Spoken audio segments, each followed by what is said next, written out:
Okay, everybody, welcome to this.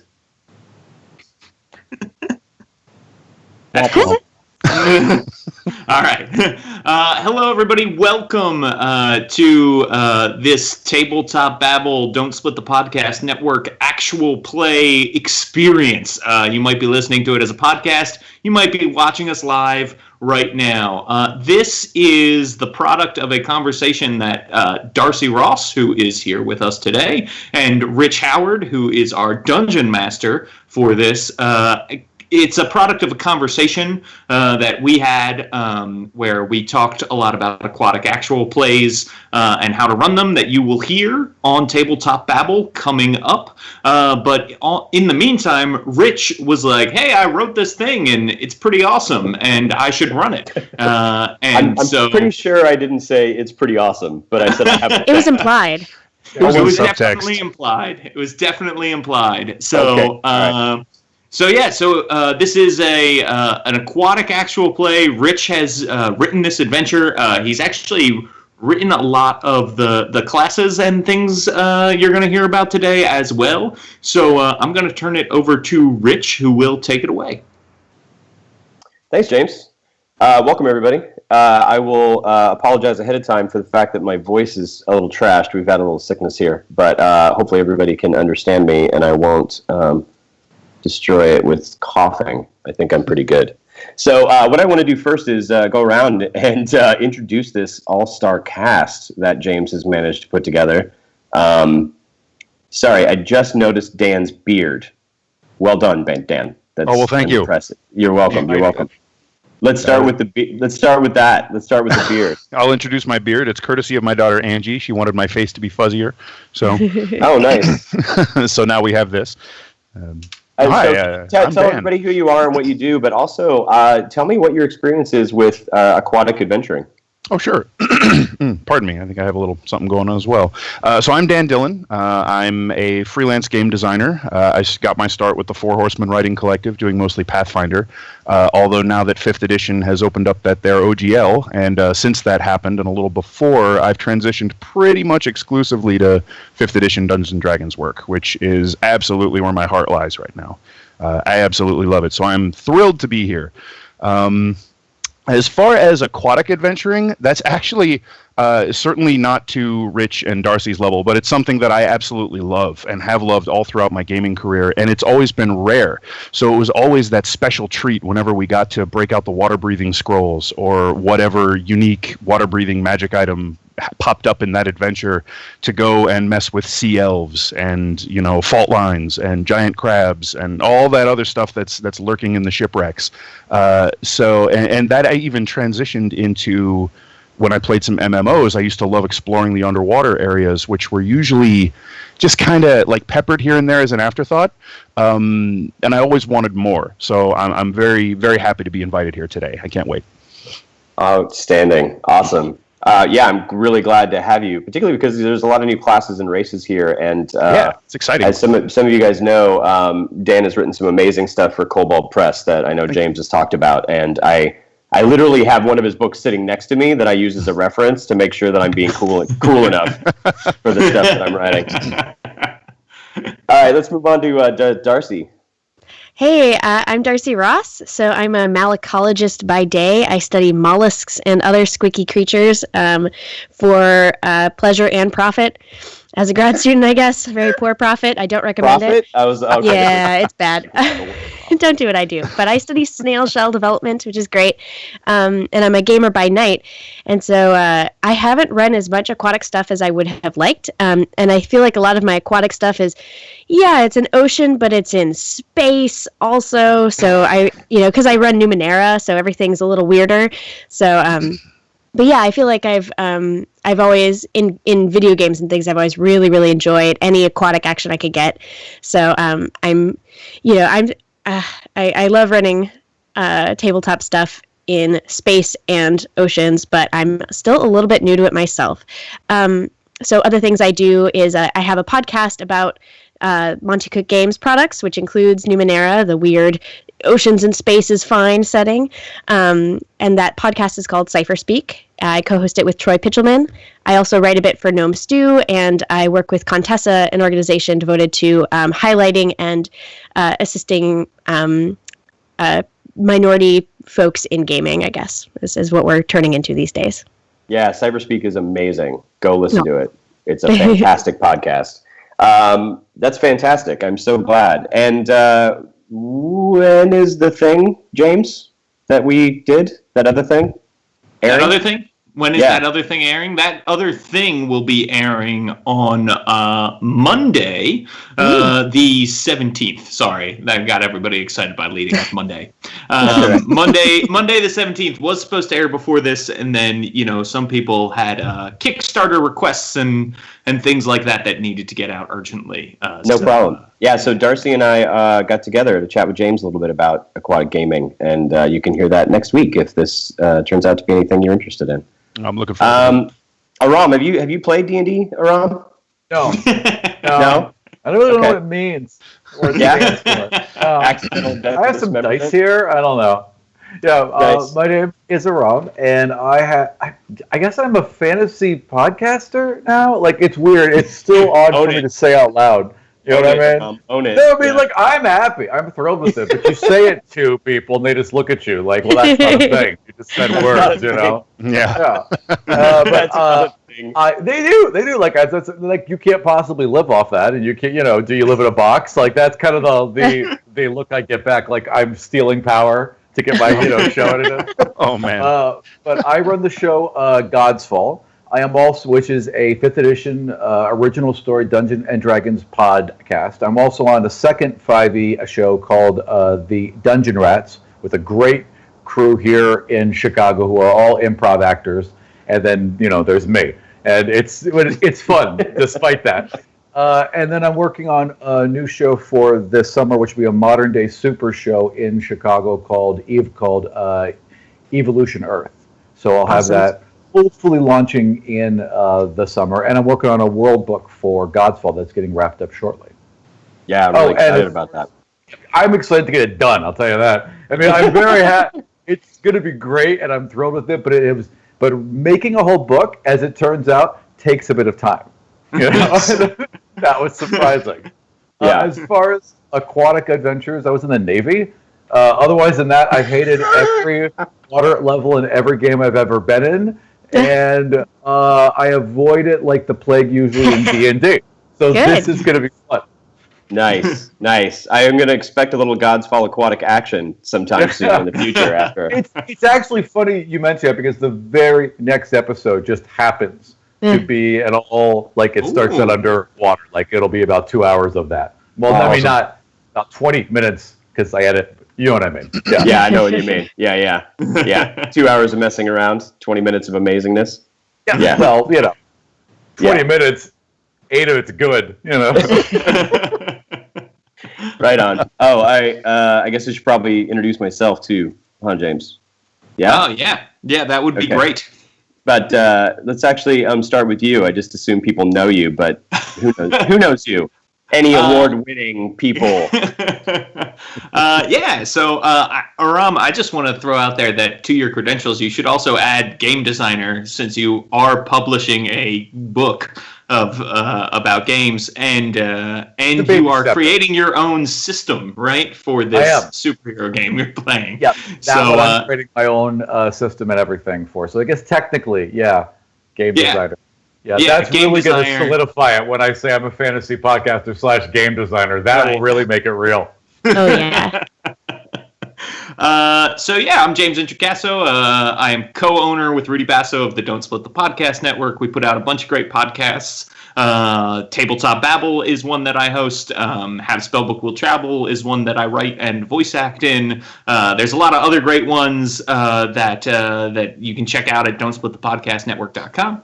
I also have a blog called World Builder Blog, where I write about different worlds I want to create for 5th edition Dungeons and Dragons mostly. And I do a little design work here and there when I can get it, which has been really fun and awesome.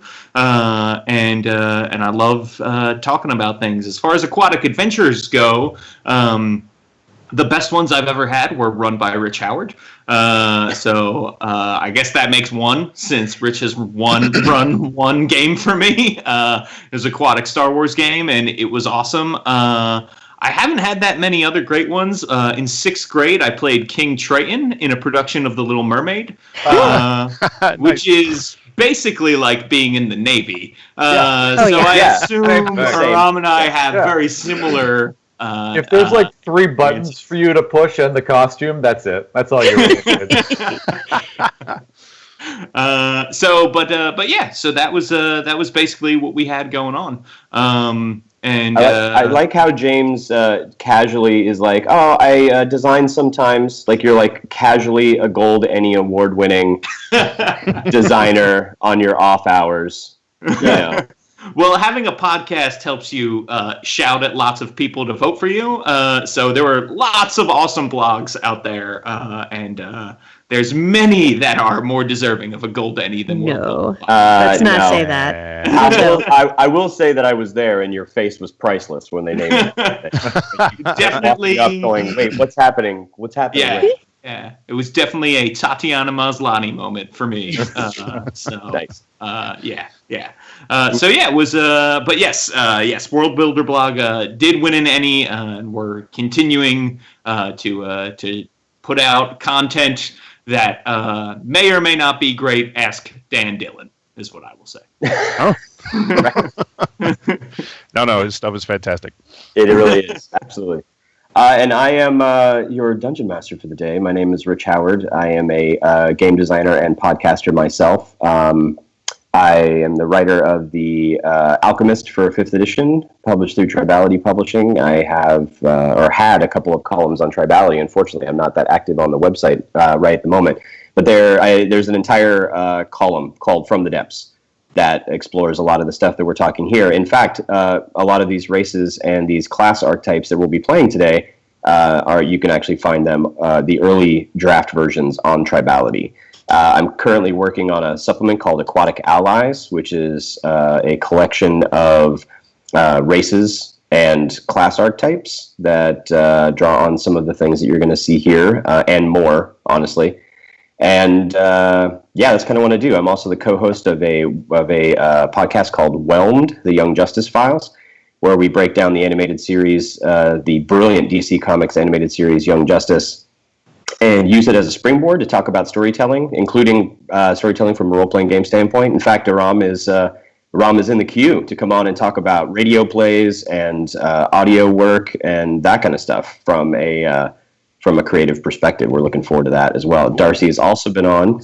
Dan has refused. I have not refused. I have hedged. That's right. And I'm not inviting James on. He's too busy. Right. I will not come on your gotcha podcast, Richard. Your fake DC news. I know, right? I do want to come on to talk about bizarre names in the DC superhero universe, like Sportsmaster. Are we really scared of this guy? It's exhausting every time I hear it. It's like the scene's so good, and then they go Sportsmaster. Like, oh, come on. I tell you, I think it actually gets better when you have pictures of the 1940s and 50s Sportsmaster in your head, and then you actually look at a guy who actually looks horrifying instead of just makes you cringe. They could have called him goalie. Goalie, yeah, right. Or anything, sweeper, whatever. Just don't call him Sportsmaster. Sportsmaster. Jeez. All right, cool. Well, let's also because it's just like Taskmaster, right? Yep. So it's literally the same character with the same abilities, and you just switch the first word. You know? Yeah. We're gonna save it for the podcast, Rob. Sorry, I'll go off. I know. Actually, today aired. I'm very excited. It's a big day for me being here on your podcast, but also today our interview with Crispin Freeman aired today, who is a mythology scholar, but also did the voice of Red Arrow and Roy and Guardian and a bunch on the show, and he blew my freaking mind. So awesome. whether you've ever seen Young Justice or not, if you have any interest in role-playing games or storytelling at all, go listen to him and just just make sure you've got a little tissue for like when the blood comes out of your nose because your brain has exploded, and your brain pan because it's so amazing. So, yeah, go listen to that. We'll handle that, eh? Yeah. Oh, tissue. Yeah. Hey, I'm a nurse. Trust me. All right. Okay, guys. So let's start off. So the setting that you guys are going to be in, and I'm going to describe this a little bit, then I'll have you guys talk about your characters a bit. You guys are in a metropolis city called Trishina's Vale. And Trishina's Vale, Trishina is actually the wife of the sea elf god Deep Seshalos. Deep Seshalos is often depicted as a sea elf, and Trishina goes back and forth between being depicted as a dolphin or a sea elf herself, that kind of thing. Trishina's Vale is actually a 100-mile long, 20-mile-ish at its widest point, coral reef. It's about 2 miles at its narrowest point, 20 miles wide at its widest point, 100 miles long. And Trishina's Vale, the city itself, is actually a series of atolls, basically. So think of if this coral reef is about a mile deep or so, like rocks, and then when we're in the sunlight zone, which is about 200 meters from the surface, has all kinds of coral, and then it's kind of rock down beneath that. It's like a giant bowl, but it's about a 20-mile diameter bowl inside this coral reef structure. And that's where you guys are. That's where the adventure starts. Now, the actual Trishina's Vale itself has a ton of labyrinthine tunnels and passages that connect to other smaller, like mile or 2 mile divots or atolls in different areas as well. And they're used, basically, you can think of them like villages. A lot of them are aquaculture places where they house fish, fishing industry stuff, and that kind of thing, husbandrists, that kind of thing. So you guys are all associated with the Temple of Deep Seshalos, or the Temple of Trishina, in some way, form, or fashion. Trishina's Vale, the city, is a metropolis filled with races from all over. The coral reef itself actually reaches, obviously, all the way to the surface. So it's actually pretty fortified as far as an aquatic city is concerned. They do have some races that are able to breathe air and water that will patrol basically the top of the coral reef itself. They have druids, of course, that shapeshift into marine, birds and things like that will patrol the areas and that kind of thing. But for the most part, the mentality is it's like, how when you're on the surface and you're watching a horror movie and nobody looks up, they walk into a room and you're like, look up, look up, right? So their mind is not really thinking up. And in this case, it's the same, right? The air is the air and the surface is the surface. There isn't anything up there that's of any interest. The vast majority of commoners in Trishina's Vale don't even think about anything above that surface. Now, the defenders of Trishina's Vale do, but your everyday commoner doesn't necessarily do that. Okay? So I would love to go around and have you guys kind of talk about your character as far as you guys know and how you've interpreted the stuff that I wrote down for the pre-gens. So, Dan, do you want to start? Sure. All right, so I am Gasketh Tideseeker, Gaskath. And I am a Coalinth, that's an aquatic hobgoblin. I'm a ranger who currently works as a bounty hunter, sort of with and kind of somewhat connected to the Temple of Seshalos. There was apparently a war recently, if I'm getting that correctly. Yes. Let me dive into that just a little bit. There was a war in the last 20 years called the Cold War, and Trishina's Vale and a number of other larger cities, but Trishina's Vale specifically, was attacked en masse by what the Temple of Trishina believes were demon-possessed Sahuagin. And the Sahuagin are humanoid shark-looking individuals that are, kind of like the orcs of the underwater world. No one knows exactly what happened, but they were en masse and working in freakish coordination. Dan's character, Gasketh's, and actually his entire Hobgoblin city was destroyed as it was crushed basically between Trishina's Veil and this oncoming horde, and he was one of the only survivors. It's like along with my sister. Yeah. Yeah, exactly. And thanks to the temple itself, which is, though you're not associated with the temple specifically, you tend to, think at least appreciatively on them. I do indeed, and if they have someone that needs found or something that needs, eliminated, then I'm very open to those requests. Yes, and you are playing a ranger, and what's your archetype? Yep, I'm a ranger, and the archetype is the one you created. I believe it's called the Stalker. Yes. And it looks like this guy focuses around divination magic to track things down and find stuff. A lot of my class features revolve around getting extra spells known that don't count against my normal allotment, which is super awesome. Pay attention, Watsy. And then we've got some at higher levels that looks like we're not going to get into, but some pretty awesome tracking-related stuff and tracking people across the plains. And basically nobody can hide from one of these guys.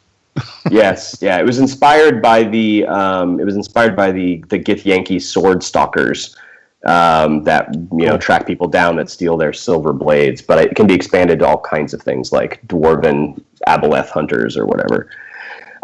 Okay, great. Darcy. Hey, so I will be playing. Let's see. I'm Templar Baroe. I am going to be a sea elf psychic warrior.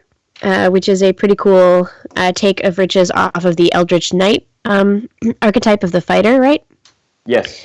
So I've got my trident and my kraken beak sword, and then I've got a couple telekinetic powers and like kind of wizard spells, right, that I can use, which is pretty nice. My shtick is going to be that like all here today, I think my family and history was touched by the raids that we've the Cold War. God, because I cannot pronounce the name of that race that you keep referencing that I've read forever, but my brain doesn't wrap around those syllables. Sahuagin? Sahuagin, yeah. I've got like six incarnations of how it's pronounced. Okay, we'll go with that. That's what I'm going with. Awesome. So the sea elf makes me look, I'm kind of like foam blue with like jade eyes. I've got green hair. But what's different about me compared to other CLs is that I've got this grotesque raised ridge running down my midline, which is in reference to Baroe, the Tinafor that I'm basing this character off of, which I will tweet about later. But so my family was, my mother was killed by one of these raids. My father died in grief, and I was sort of wandering as a very young child. Question mark happened. I come back with this horrible ridge down my midline, and a priest took me into the temple of Cecilash. And so that is Father Fabricus. So I've always felt, and that's when I got my telekinetic powers, is through this ridge process. So I've always kind of felt like a monster, and so I trained to be a Templar, which would get me out of the kind temple as soon as possible, and to go deal with monsters such as myself and correct them in the nature that the gods foresaw. So that's my shtick. I'll throw out there that a Tinafor, for those who kind of don't know what that is, it's a colonial creature. So this is the comb jelly. Oh, it's a comb jelly. Yeah. Oh, sorry. I thought you were going the Portuguese man of war route, which would have been very, very cool. I also love those, yes. Okay. Sorry, we're going to geek out like that once in a while. Yeah, well, we'll put links in the show notes. Baroe's fun because it looks like a change purse, and it opens its big, horrible mouth, and it exclusively eats other comb jellies. So it's this weird predator change purse. Gelatinous change purse. Mm-hmm. So you may or may not be eating your coworkers? Wait, what? Yeah, I mean, just other sea elves, probably. We'll see. Oh, just other sea elves. Oh, okay, yeah. That's fair. It tastes better. This adventure went left real quick. All right. You're welcome. James, you have no excitement whatsoever for playing your character. I've noticed. No, it's not a dream come true to be playing Slamu, who is a were-shark monk. So Slamu actually came to this civilization because he was seeking ways to sort of control his violent urges. So he's a natural lycanthrope, which means that he was born this way. He wasn't bit by some were-shark on a pirate mission. He just was born a were-shark. But typically the were-sharks are some pretty violent people. From what I can tell based on your descriptions. Correct me if I'm wrong here, Rich. Yeah, the history of the were-sharks in the world that I'm kind of working on is they were actually thousands of years ago. Sea Elf City was actually infected by one of its villainous enemies with this were-shark lycanthropy, and they had no way to treat it. It was actually the first time anyone had ever seen anything of its kind under the surface. And so it spread horribly. But there was a group of them, basically other cities came in and genocided the entire city to end the threat. But somehow some people... What's that? Cleansed. Let's not throw around big accusing words here. Cleansed. Yes. They were there to help. We're here to help. Some of the city members actually managed to get away somewhere and stowed away somewhere and built a small their own hidden civilization. And over the last few hundred years, they have come back to try and fit themselves into the larger picture. They can't hide anymore. So that's the history there. Right. So in many cases, they aren't necessarily violent, but just like with any race, some people revel in their abilities and some people aren't as happy with it.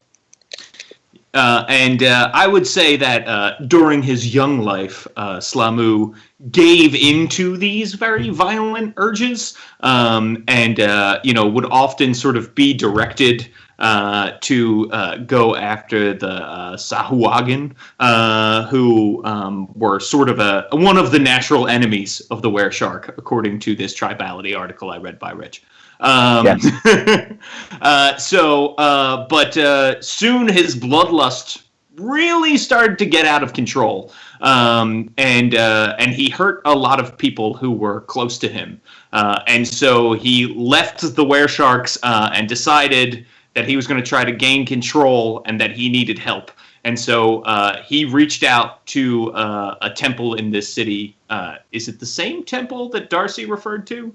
Yes, you're all associated with the same temple. It's the temple of Deep Seshalas, but also the temple of Trishina as well. Awesome. And so you're all kind of linked to the same temple. You and Darcy are both versions of what's called a Monk's Templar. In Darcy's case, the Psychic Warriors are kind of like the equivalent of Paladins, basically.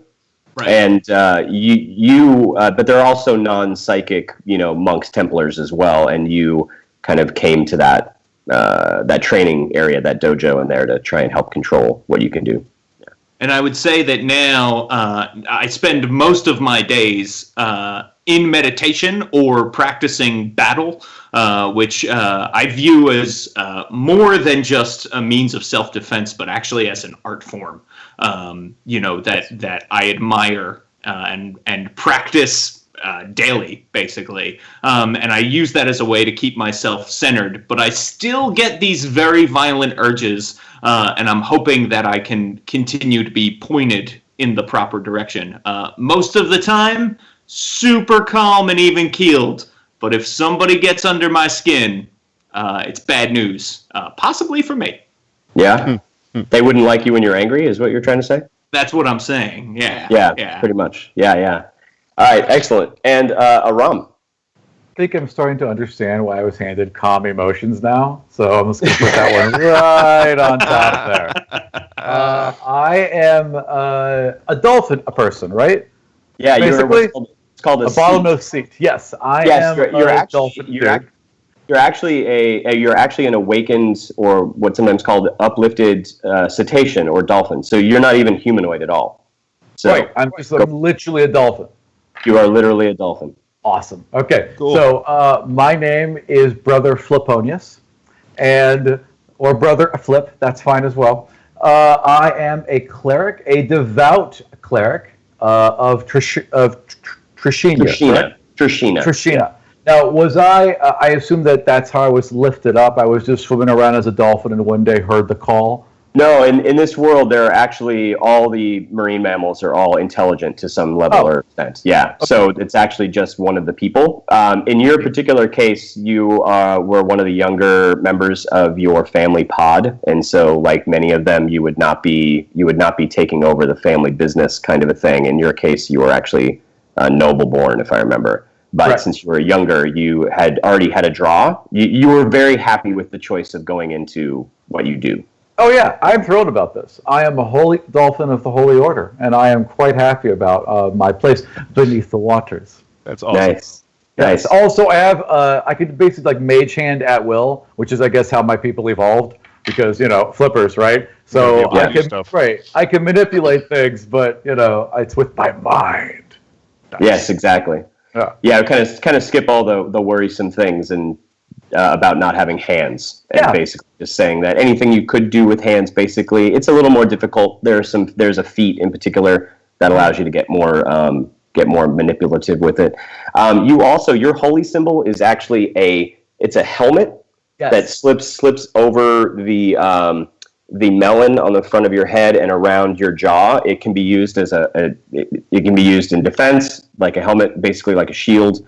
It can be used as a weapon because it reinforces your bottom jaw for ramming. Yeah, I can ram because I'm a dolphin, but that's probably not going to happen because my strength and dex suck. You never know. That's right. It's also your holy symbol, and it also works as a breathing apparatus. So if you go down to the depths, you don't need to worry about continually returning to the surface as well. Oh, that's awesome. I missed that part. That's cool. That's because it's not on the sheet I gave you because I'm a monster. I don't know. Right. Fair enough. Actually, I ran this game before, and somebody pointed out, like, I can't breathe.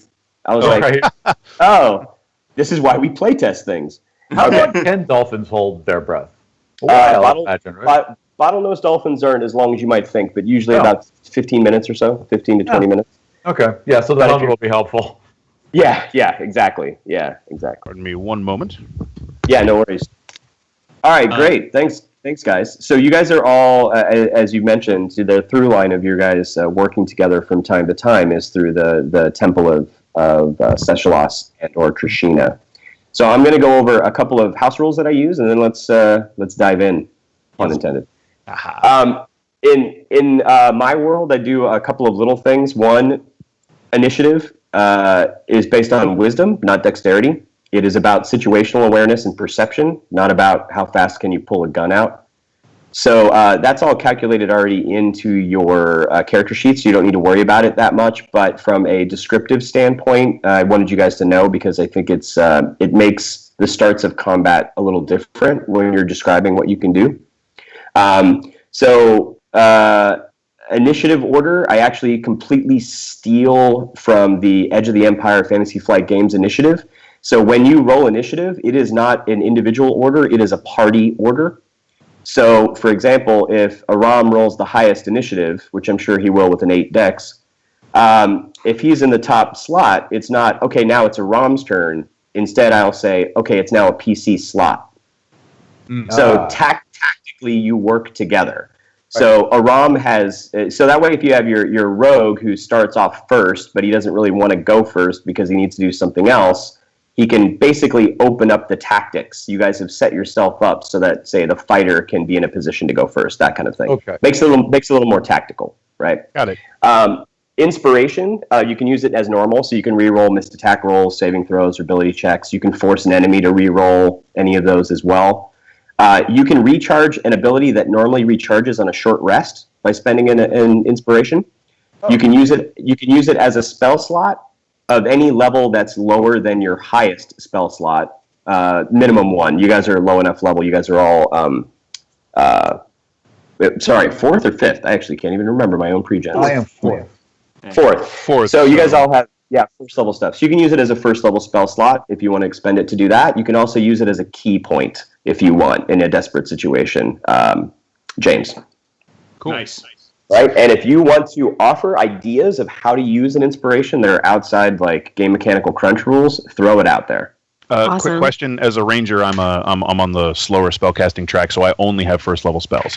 Yes, and so you get a first level spell slot. Okay, so I can use it for first level. One. Yeah, I don't. Got it. I don't limit. Yeah. I'm kind of a yes GM. Sure. Just checking. Yeah, no worries. Okay, great. So let's start this adventure. Do you guys have any questions about anything? No, I think I'm good. Just a quick question. For the trident, you have D8 damage written down, and as written there, D6, but versatile D8. So do I need to have two hands on it to do the D8? Because I have a shield as well. No, you do not have to have two hands on it. I actually use a variant of the trident that bump the die size up by one.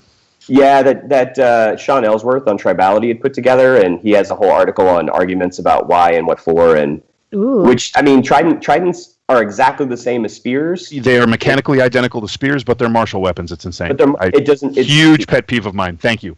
Yes, I hate it, and so yes, you get to do that. Delightful. Yes, there you go. Another piece of equipment that you guys will need to be aware of that you guys have access to are something called looms, Lums. They're bioluminescent globes, and they're about the size of a sea elf's fist. As an action, you can agitate the globe, and the bioluminescent algae that's inside will glow for about an hour. It's basically the same as a torch.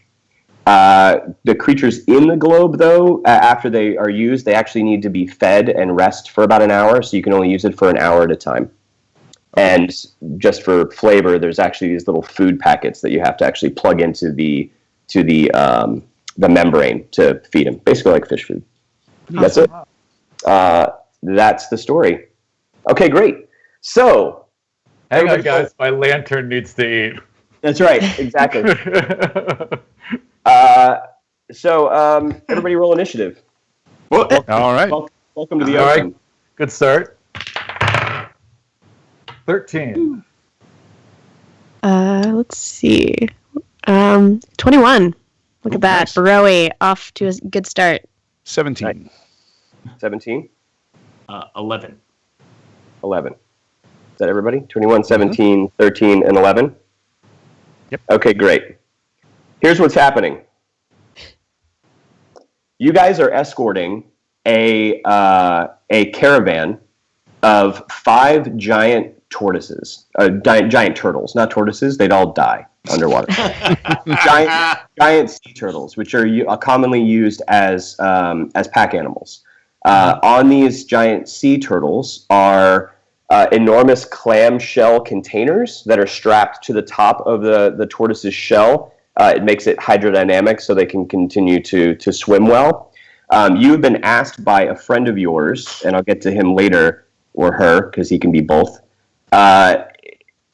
to escort this very important shipment. And then the Sahuagin attacked. So, which is not terribly uncommon, but they are pirates. They're nomadic. You guys have seen this particular group before. They're not associated with any kind of settlement. They're actually just pirates. So you guys are actually going first. So you're going to have 2 PC slots, and then the bad guys are going to go, and then 2 more PC slots. So you have there's 8 Sahuagin left. There are numerous Sahuagin floating dead or unconscious around you that you've already taken care of. There's 2 reef sharks that are left as well, and they're all circling around the various giant turtles. There's the crew that are actually manning these turtles to drive them are also able to defend themselves a little bit. They have some long spears and that kind of thing, and they're trying to keep them away. So who would like to go first in the first PC slot? Dive in, jump on. Anybody. Yeah, I think Baroe is going to dive in. Also, re-pronouns. Baroe uses she. Are you guys all male pronouns, or what are you? Male for Gasketh. I'm a dude. Dude dolphin. I mean, you know, as much as it matters. Yeah. Which sees what you get. Who got out? Did I hear dude dolphin? I'm a dude dolphin. You did, yes. Legit. Sorry, okay. Sorry, your guys are cutting out quite a bit. Oh. that better? Hello. That's a little better, yeah. Yeah. So that was Brother Flip, I assume, is a brother? Mm-hmm. Okay. Yes. All right, there we go. All right. And Slamu? Slamu is male. All right, sounds good. Thank God, because Slamu is just a really unfortunate name for a young woman. Well, his little sister, Little Slamu. Little Slamu. You know, yeah, he goes by Big Slamu when they're together, but she's back at Where Shark Town. Yeah. Nice. Awesome. Outstanding. So it's chaos. There's blood in the water. These sharks are going a little nuts that are already there. I think, James, you're walking a thin line right now. Oh, you can be whichever form you feel like you need to be for yourself. Hybrid, definitely. Yep. Gaskith, you've actually run into this group of Sahuagin before, and you've got a personal vendetta against one of them that I'll let you describe in a minute. All right. But who's going first? Was that's our Templar? I think Baroe was going first. Yeah.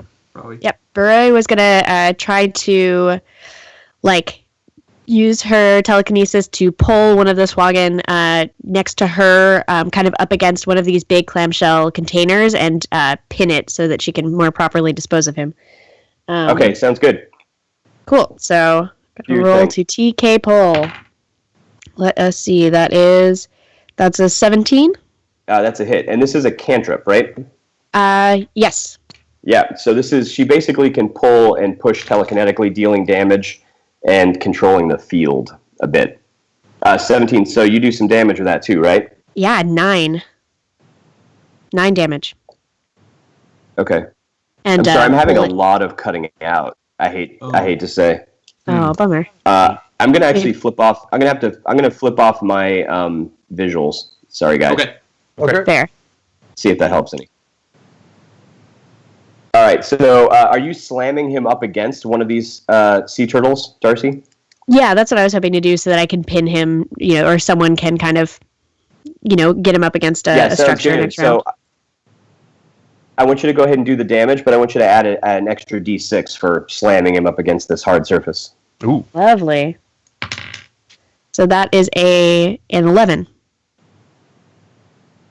11 points of damage. All right, yeah, you knock it. This guy had already been kind of pummeled by you, so I'm going to say you've pinned him, and he looks like he's just about ready to go down. Awesome. But his partner is nearby you, and one of the reef sharks. You psychically actually feel... Sahuagin have a natural ability to link with and to command sharks. Uh-huh. And as soon as he feels like he's, in trouble, you feel that kind of... It's an uncomfortable telepathic sense that you get. It's gross and absurd. Ooh. This telepathic controlling of these sharks is not a, oh look, I have a friend. It's a you will do what I tell you, or basically you're going to be eaten alive. Is this usual? Is this just how they've always been? Okay. Sawagans have an unhealthy taste to the telepathy that they use, as far as you know. And nobody else can really sense this but you. So he calls out for this reef shark, who turns reluctantly and charges straight at you. The next PC slot, who wants to go? And you can describe what's happening around you, but there's about 2 Sahuagin per each of you left.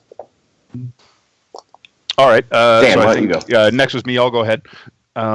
So there's two Sahuagin on each of us, huh?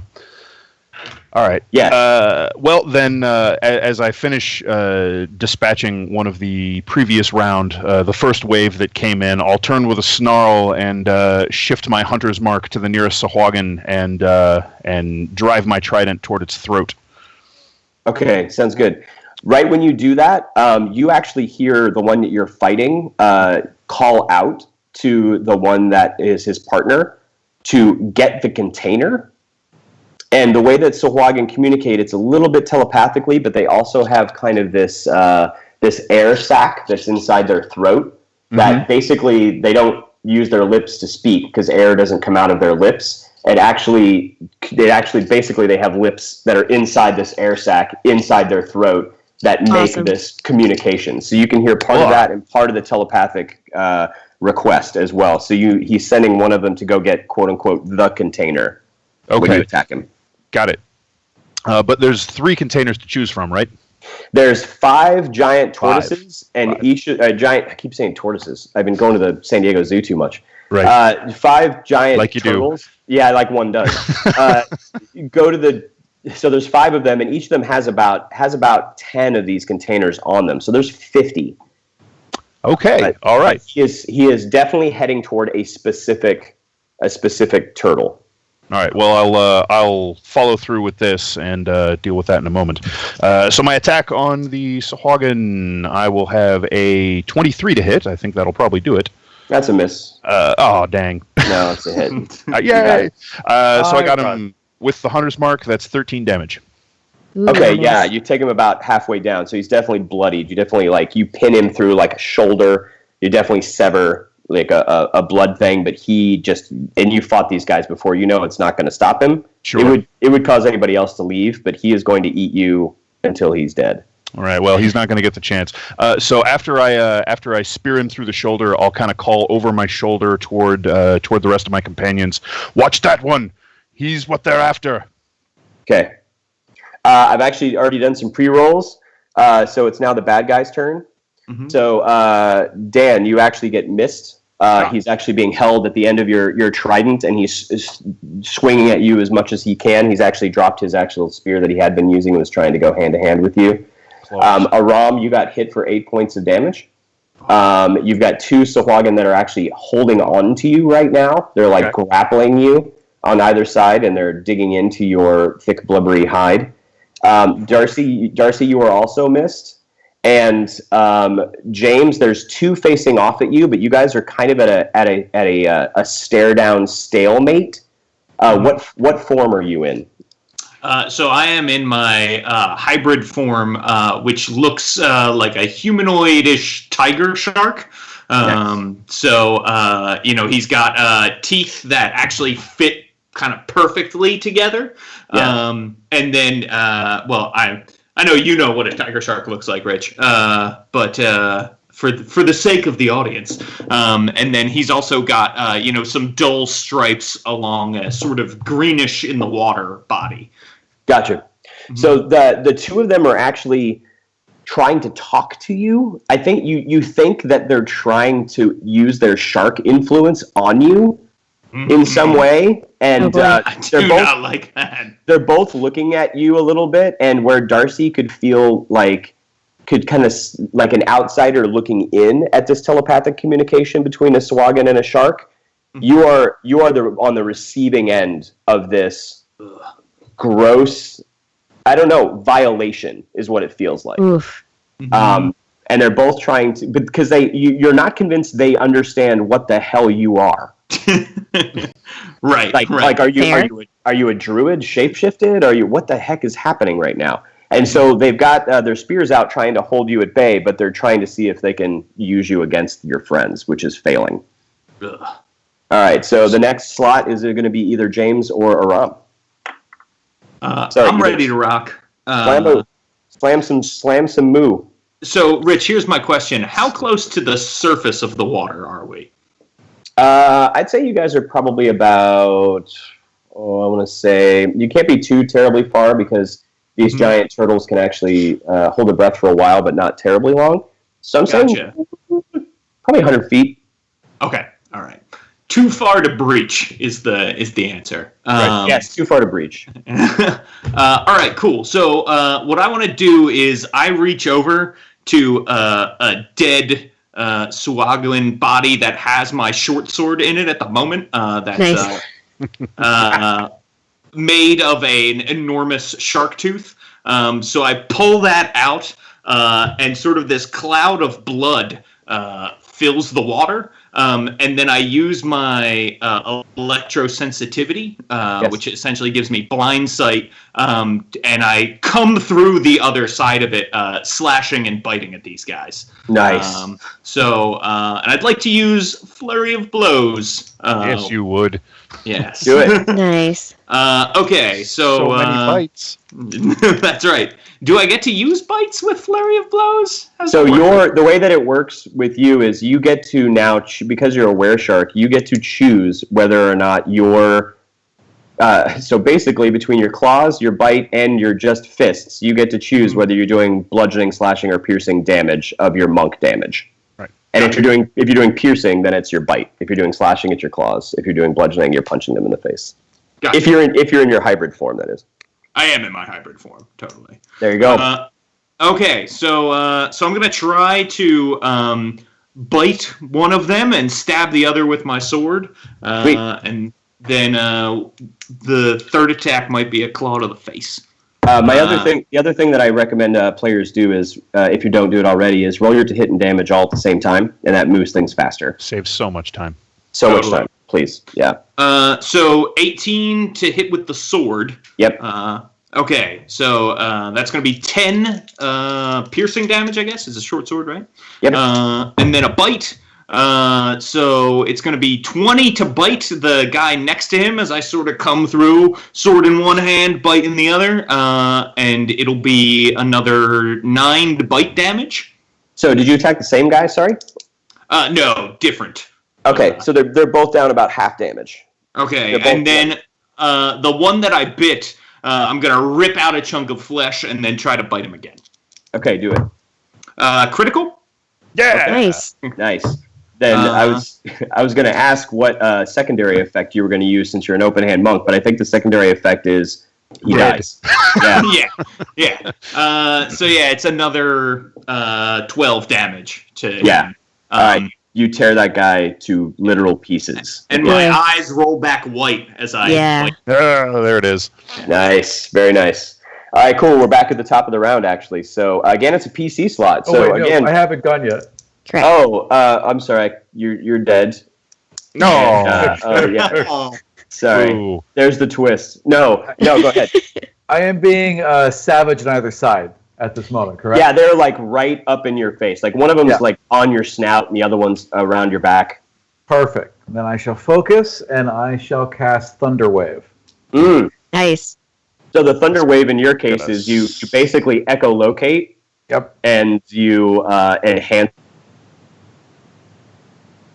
Oh, location. Hello. Yeah, I got we lost Thunder you for a Waves. You're second. right out of there. Oh, yeah. Nice.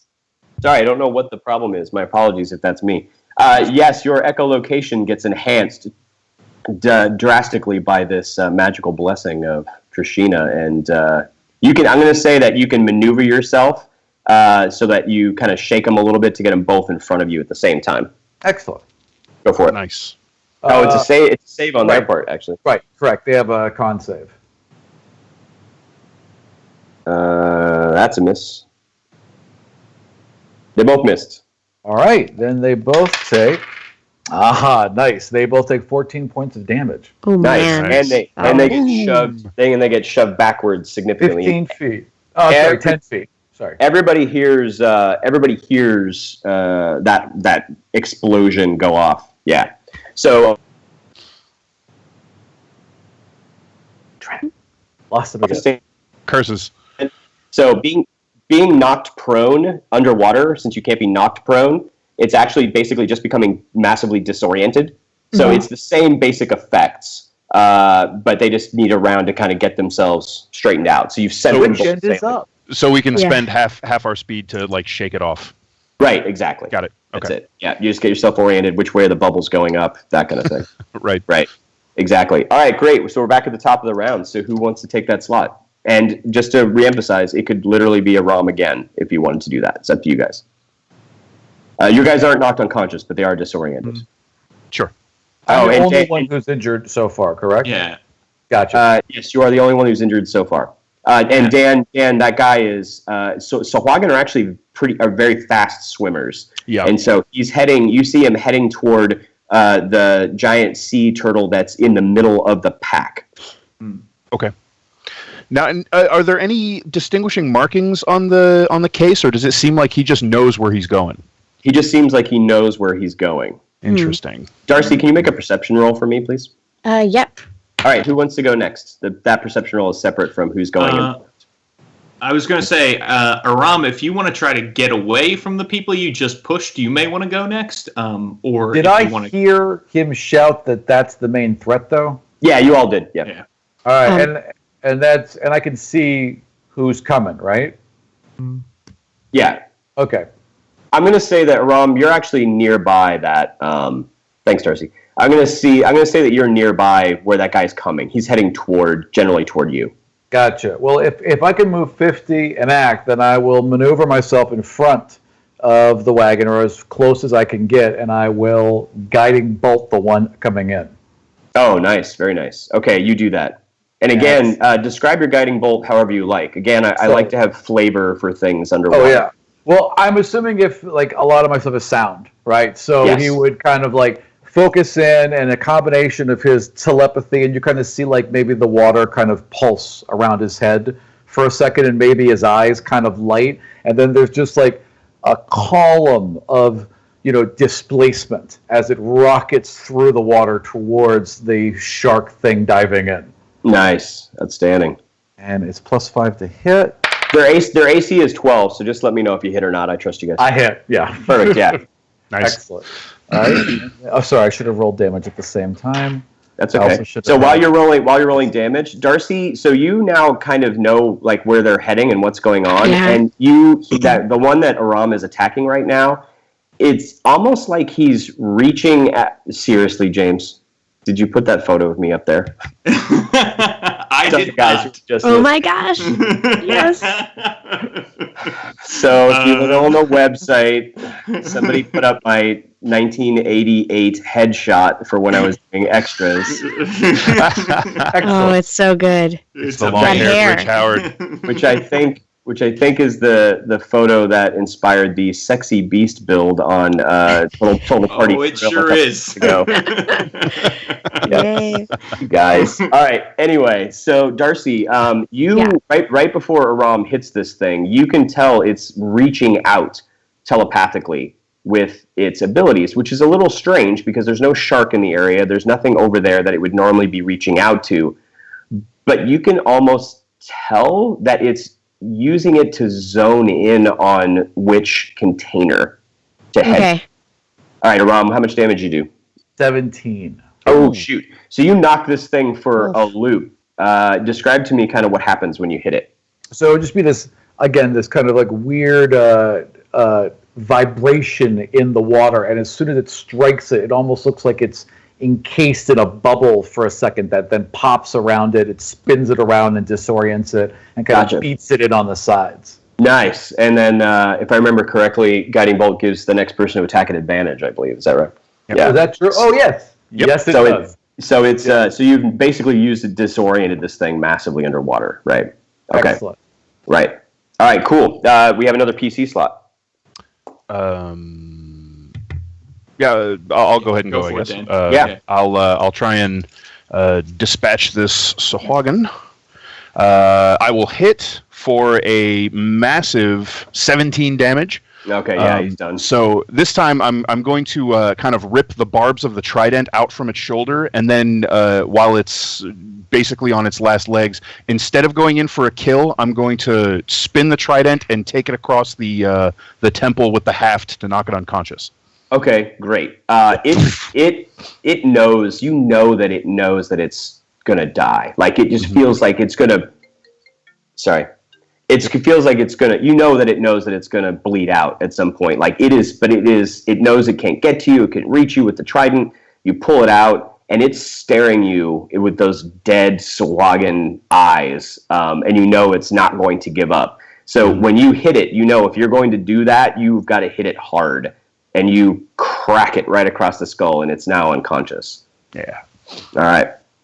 And then the villainy goes. This one guy I'm going to say that you hit, Aram, is very disoriented, and he's still trying to get himself just kind of controlled to get to the container. Of all of the PCs, you are clearly the fastest swimmer, and so And the great thing about 5th edition is you can make your attacks anywhere along your kind of movement speed. Yep. So I'm going to say that you actually are kind of right there by the container.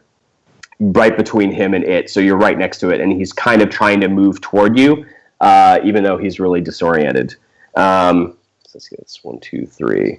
All right, Darcy. Yeah. You've got one hit on you from the Sahuagin. One of them tries to grapple you but misses, and the other one actually jabs forward with a spear and does 6 points of damage. Okay. And James, you mutilated one of them right next to you, right? I did. Yeah.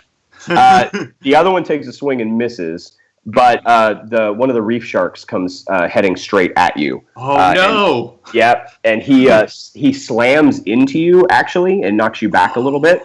Does 6 points of damage and has got a hold of. He doesn't slam into you. He swims by. He grabs you. He does 6 points of piercing damage. Grabs you by the arm and tries dragging you away from the other Sahuagin. What a jerk! Yeah. Wow. All right. So now on PC slots, you got 2 more PC slots for whoever hasn't gone. So Let us see. So Baroe took a swipe at the one that she's got sort of pinned right next to her. Yes. And she rolled, the attack roll was only a 10. It was kind of hard to maneuver with this big old trident and this, being pinned. Okay. I assume that doesn't hit, right? AC 12? Yeah, to AC 12, it does not hit. Yep. Yeah, so she's going to just kind of try to keep him there, but she's keeping an eye on the where everybody else is going for the moment. And she's just going to yell, because she speaks their language. She's just going to yell at this one she has, like, who are you retrieving? What's in there? Okay. You want to make an intimidation check? Yeah. Also, did I mention how grotesque and scary she is? You did. Just so you all recall. She's a little scary. With the freaky face thing. Yeah, the large... I'm afraid her face is going to open at some point and eat something. It almost certainly will. It's, Chekhov's grotesque midline. After you describe how the coin purse eats other coin purses. Yeah. Let's see. So it's only an 11 with just my charisma. So probably not that good. It's growling back at you, but it can't it can't unpin itself, basically. I'm just going to say you've got it pinned telekinetically against this against the side of this thing, and it's trying to scramble away, but it's not going to answer at this point. Okay. Cool. And then who's left, James? Yes. So I am going to try to ignore the reef shark on my arm, other than trying not to be dragged back by it, and stab the true villains here. But I am having trouble distinguishing friend from foe at this point. Oh, God. Because Nice. a lot of blood in the water, getting really excited. Using my monk training, I'm focused, right? Yes. So the first thing I'm going to do is I'm going to try to stab this guy with tooth. Does a 16 hit his AC? Yeah.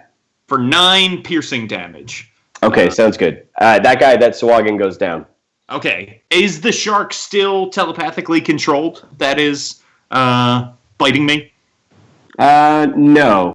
And it's kind of a thin line. Like, that they're being like intimidated into this, but they've also been made to do this for so long. Yeah. That it's not like he's like, oh, I'm free, and then he turns around and leaves, kind of a thing. It's basically what's that thing where Stockholm syndrome, right? Yeah. Gotcha. He's in love with his.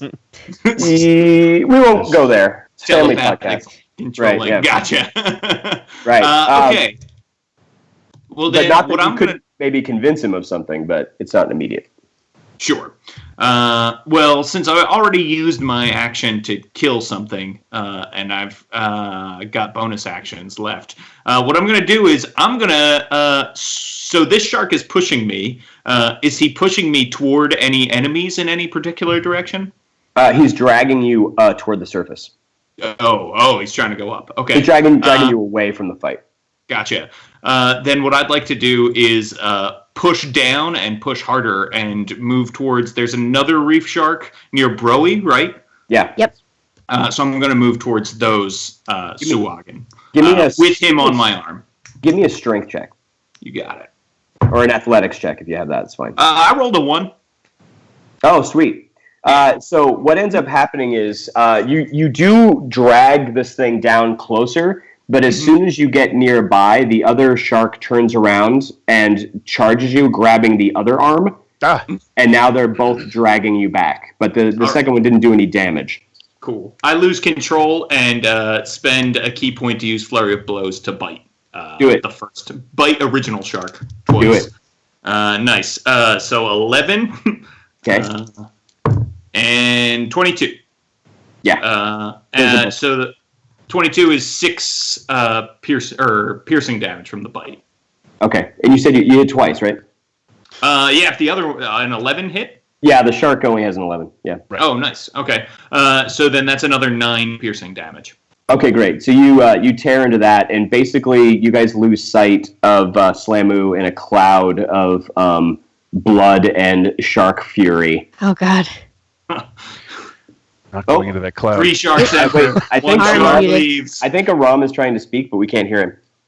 Sorry, not all of us lose sight, because my blind sight, I'd still be able to see him even though he's in a cloud of blood, right? Yes, so Okay, your excellent. echolocation is nothing to mess around with. Gross. Gotcha. So, yeah, you can see lots of things around. Yeah, exactly. All right, Nice. cool. All right, so we're back at the top of the round. Is that right? Top of the round. Yes. I think All so. right, and make sure you'll get used to it in a minute. But like, discuss back and forth what strategies you guys want to use. You guys have worked together before, so you can figure out who wants to go first and next, and I can. I have a pretty clear idea of what I can do to help him and get this back under control. So Okay. if you don't mind, I'll jump first. Yeah, Totally. go for it. Go ahead. There's no immediate threat around me, correct? Because I've There's the blasted a one. bunch- There's the one you disoriented. Right. Okay. And he's near the container they wanted to get to. Okay, but I'm more concerned about my friend that just got lost in a cloud of blood. Plus, I would assume that I understand how these sharks work, that they're being emotionally manipulated. Right? Yes. Okay, and I understand that he could lose it at any time. Yes. All right, here's what I want to do then. I want to cast Calm Emotions Okay. at that whole ball of mess, hoping that by calming the sharks, they'll stop attacking and swim away, and by calming him, I'll give him control. Fantastic. And it's a Sorry, will go ahead. save? Is that a will, It will is save for a them? will save if they choose to. So obviously the enemies would choose to, and then he may just accept it. Yeah, absolutely. So describe to me what this is. Describe to me what happens. I would kind of swim up a bit, and you would see like his flippers fold in, and his forehead kind of bend down slightly, and there's just a pulse that emanates out from him. And if you were nearby, you would feel a warmth in the water pass by you, like a calming warmth, little wave of bath water as it just would run over your skin. And it's directed towards them. Oof, I'm calmer already just hearing the description. Yeah, actually, they both missed their saves. So you don't know. Actually, you do know, James. You feel that wash over. Do you want to accept that calming? Because you actually, I will tell you that you do feel both of those sharks let go of you. Yeah, and I will accept it. I assume this is probably like our safe word, our Scarlett Johansson, Bruce Banner sort of moment when Black Widow calms down the Hulk. Like, I feel like this is something we've practiced, so when the warmth hits me, I know to just accept and And you give just in. hear my words in the back of your voice. To escape the tide, one must swim with it, my friend. Nice. The two sharks let go, and I'm just going to say they take off in the other direction. Beautiful. All right. So next spot, you have another PC slot. We've got this guy who's still trying to break into the crate, right? Right. Exactly. And you know that Brother Flip has is a little distracted at the moment, trying to. Gotcha. Well, I can. I'll swim back and bite him. Looks like a good guy to bite. Okay. Unless I'm too calm. Am I too calm to attack at this point? I don't think you're too calm, but I'm going to say that it's probably going to take you a couple move actions to get back down. I'll spend a key point to use Step of the Wind. Right. So that I can dash as a bonus action. Current of the tide, or whatever. Yeah. Yeah. Flavor that. Yeah, exactly. You use a key point, and so you can dash as a bonus action. Sweet. Okay. Then yes, you can use 2 moves and then get down there and attack. All right. So I'm going to hold Tooth forward and just try to stab him with Tooth. All right. So that's a 17 against his armor. Yeah, that's a hit for sure. For 7 piercing damage. Yeah, that's it. That takes him down after that massive guiding bolt rolled him earlier. So you take him down. Excellent. That is my turn. Yeah, awesome. And then the bad guys go. The sharks take off. There's a couple of Sahuagin left, but they're kind of way off at the edges. You see the guys that have been riding the sea turtles have driven those guys off. Darcy, you still have your one pinned to the turtle shell, but that's pretty much it on the enemies. So I'm not even going to have him do anything, yep. Darcy. So you and Dan can actually do something, and then we'll shut down the round. Okay. Well, for my end, it's not going to be too much. I'll just I'll grab the unconscious Sahuagin by me and just sort of grab him by one of his fin frills and start dragging him back towards where the last of the action is starting to wind up. So I'll start dragging him towards Baroe just in case she needs backup. Okay, great. And then Baroe? Yes. This guy basically grappled pinned against the... Yeah, do we have an unconscious one we can interrogate if we need to? Is that what you have, Dan? Yep. All right, then I'm going to, I think I'm a think I'm a little bit of a vengeful creature here. And, oh, wait. Pardon? Does your face splits open and you Not yet. I mean, you gotta keep that tension going. I think I'm going to try to put him down. I think I'm getting just really angry that I wasn't able to help more. I'm feeling very I failed my party, right? I have a lot of feelings about this. So I'm going to try to, maybe slice him with the Kraken sword, right? Because I can't really maneuver that trident very well. Sound all right? That's fine. You can take him down if you want to. No problem. I take him down. Yeah, and it's done. It's not pretty. It's slow. It's not kind. Okay. The temple would be disappointed in me, as I am myself. Oh, okay. Nice. I joined the party. Uh-huh. That's a nice bookend for this combat. You're disappointed. Terribly hate yourself. I love it. All right, so there are definitely some wounded, Brother Flip, around. You have a couple of the merchant escorts or whatever. The drivers were hurt pretty badly. No, we need two, because if there's two, I got 3 cure wounds left. I can go bink, bink, bink with my little beak, I suppose. Sounds good. I like this. I like this warmth thing you've got going on. It's kind of nice. That's cool. Got a healing boop. Yeah, I do. I have a healing boop. A healing boop. Just kind of glows like. Whoa. Oh, too good. It's too good. Nice. All right, so you guys wrap up. You guys help everybody kind of get bandaged up and that kind of thing, and get out of the area because there are still sharks that will come to that area. So you need to bind everything up as much as possible, and then you head toward Trishina's Veil. Question. Yeah. Because I got the whole kind of like I can sleep in half my hemisphere thing, can I keep moving forward while I'm doing that? Or do I have to stop? Okay, so what he's referring to is the fact that cetaceans sleep one hemisphere of the brain at a time. So they're never fully asleep. It's basically like an elf's trance. But you can't keep traveling. Gotcha. You can just be aware of your surroundings enough to not, get knocked into rocks and things like that. Perfect. Okay, understood. Yeah. So, so you guys head back to Trishina's Veil. Unless you guys want to do something with the Sahuagin you captured, I'm going to say he's unconscious until you guys, get to the gates. Yeah, I'm not doing anything special with him until we put the grill to him. Okay. The only thing I wanted to do was I was intrigued by how they were kind of reaching out with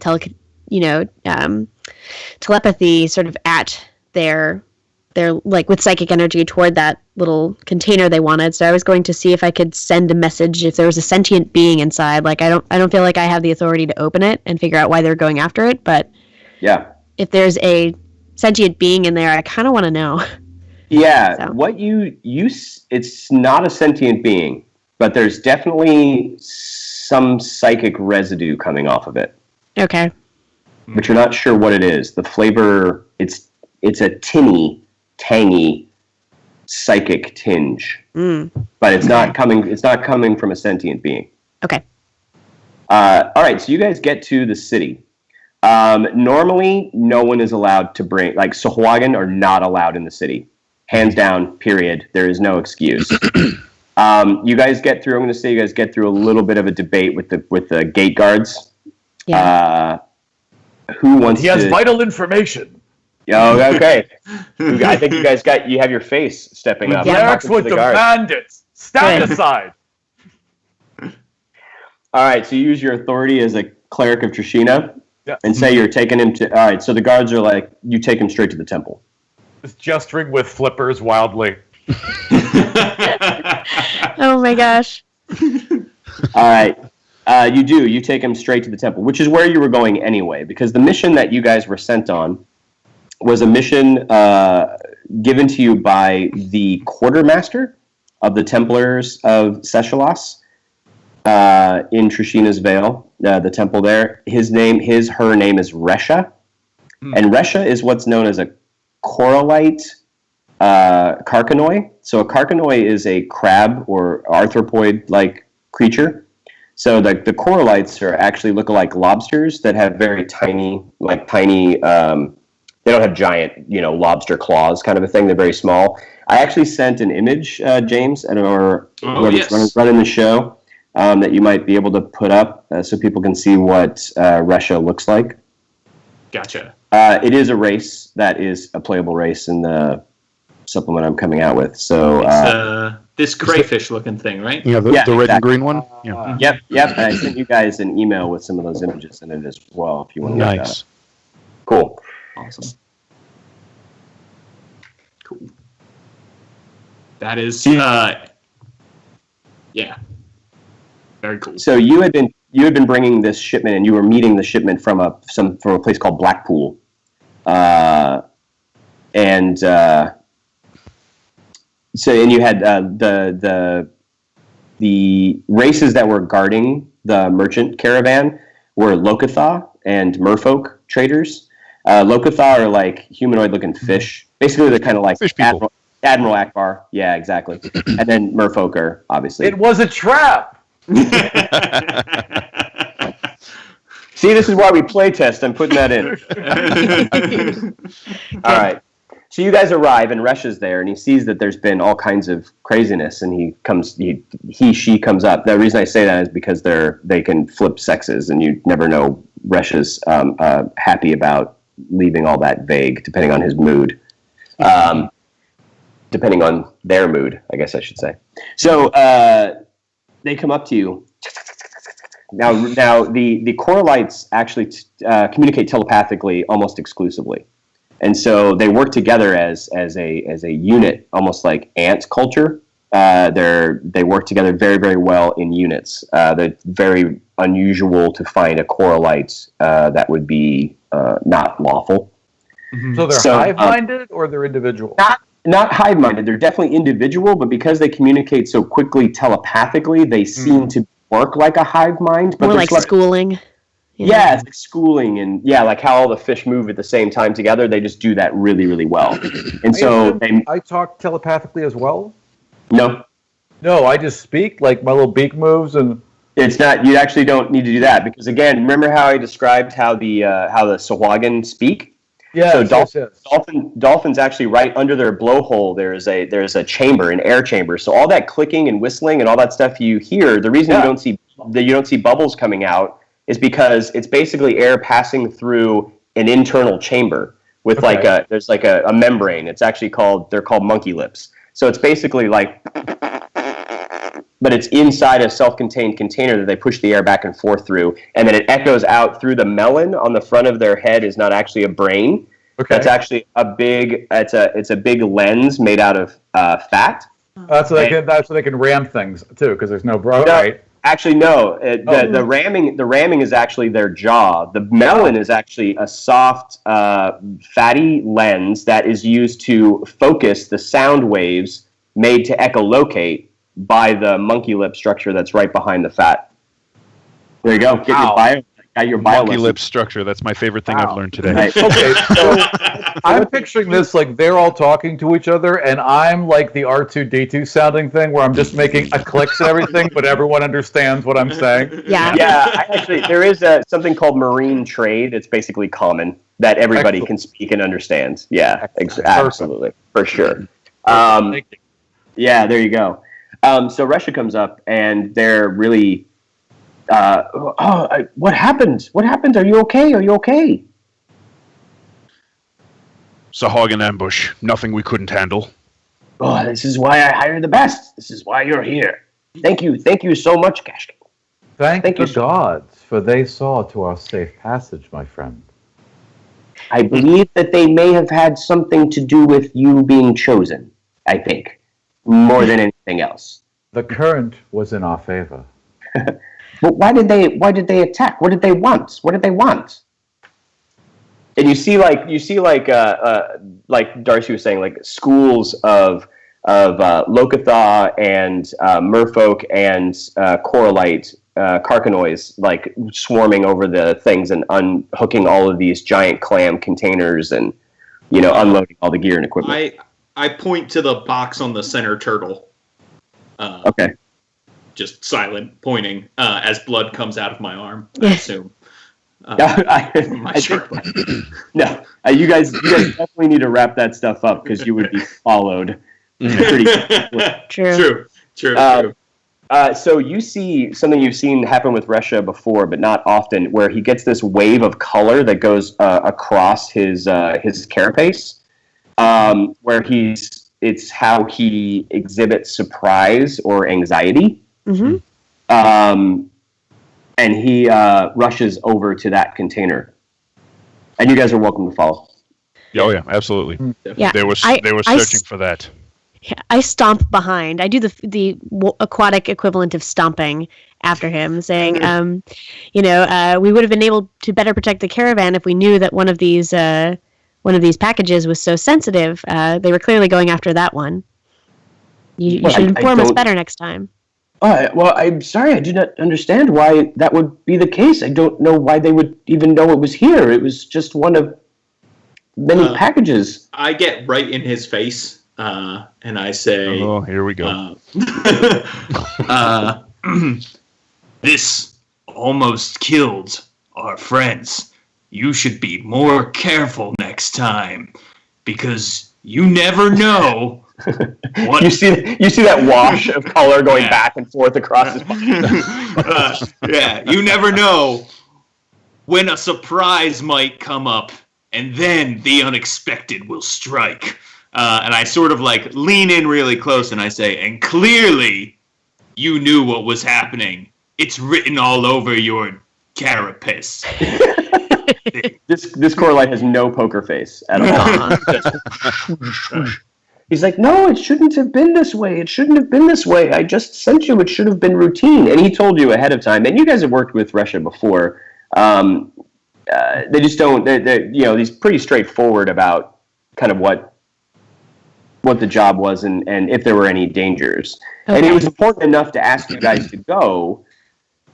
But the fact he's more concerned about not that the fact that there was a fight, because that's why you guys were there. If you didn't think there's potentially a problem, then he wouldn't have sent you. But just the fact that they knew out of 50 containers that is the one that they wanted to go after. Right. That's the thing that seems to be bothering him the most.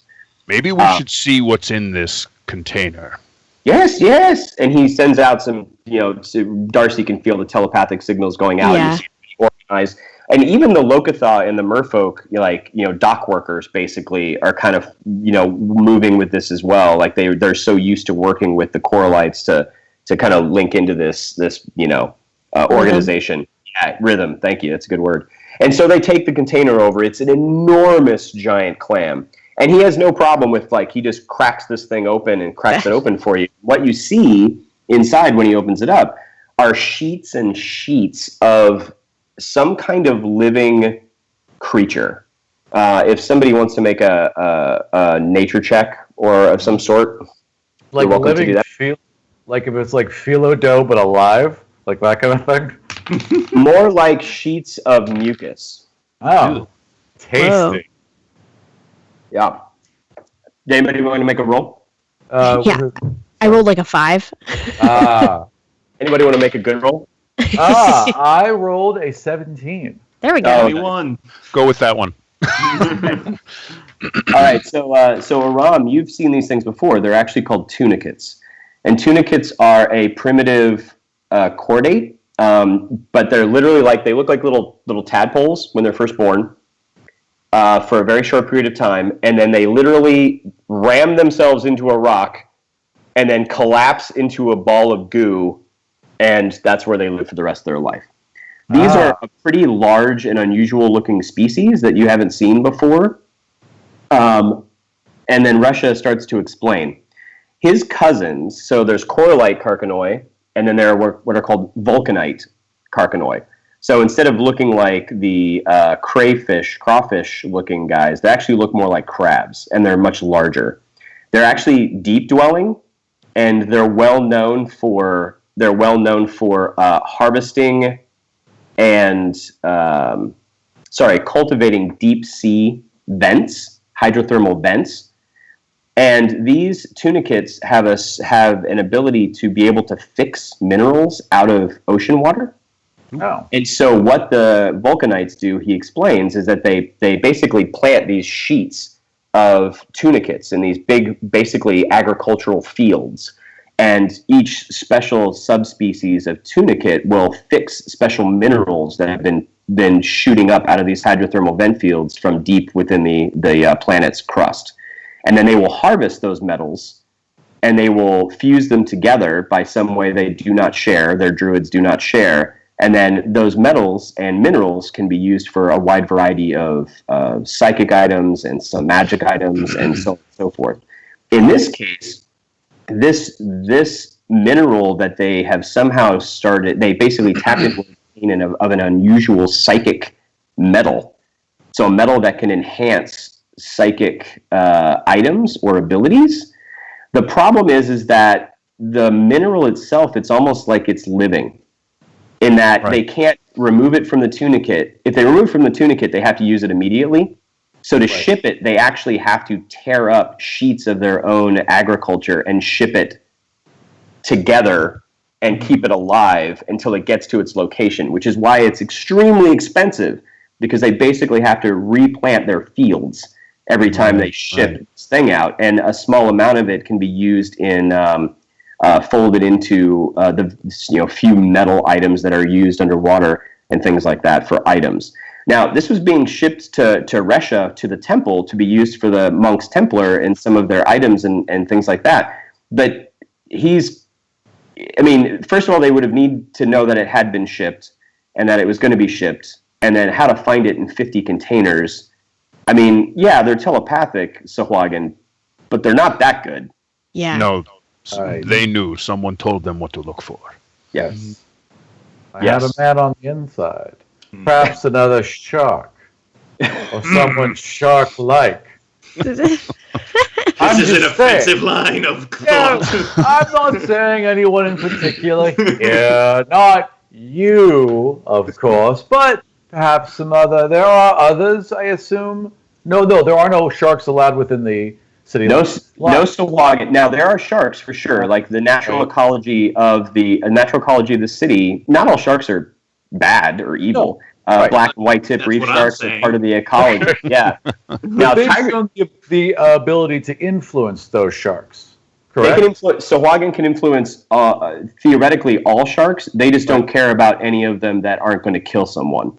Right. So they're not going to care about a nurse shark. They're typically going for the man-eaters. Like, I don't know, tiger sharks. Right. Someone could have been using them to get to information, especially if they're heightening their own latent psychic abilities with whatever this culture is. Yeah, exactly. Right. So, ban all sharks. Oh, God. Until further notice. we already built a wall. Oh. Anyway. No, it's a net. We built a net, a giant net, all around the city. All right. All right. So you guys are all pretty roughed up. You've used some spell slots. You're pretty tired from a long swim and a long fight. You do have the Sahuagin, who the monks Templar have already taken away because they immediately take him away from you and put him in isolation deep somewhere that you don't know. But what do you want to do from there? There's lots of things to do in the city, for sure. You're pretty tired. So you can rest in the temple. There is a local inn you guys enjoy frequenting. There's a trade quarter that you could go to. There's all kinds of things to get something to eat. What would you like to do? Well, let us see to our wounds and take rest, and then we should reconvene and extract whatever our prisoner knows. Okay. The Monks Templar are going to take care of any interrogation of the Sahuagin. After the Cold War, I mean, you guys are. Gasketh will be somewhat disappointed and sort of stump off a little bit, but not too far. Yes, he does know that the Monks Templars psychic interrogation can sometimes be would satisfy you. I guess I should say. Sure, it would be uncomfortable. It would be thorough. Yeah. Oh, gotcha. Yeah. It's a Borgullet situation. Oh, what? Borgullet. Borgullet From Rogue One. From Rogue One. Oh, gotcha. Yeah. Okay, so the inn that you guys tend to go to kind of rest up and eat and drink and be merry it's called the Gull, but the marine trade word for gull is also the same word for being selfish and annoying. Yeah. So it's basically in D&D terms, basically the greedy gull.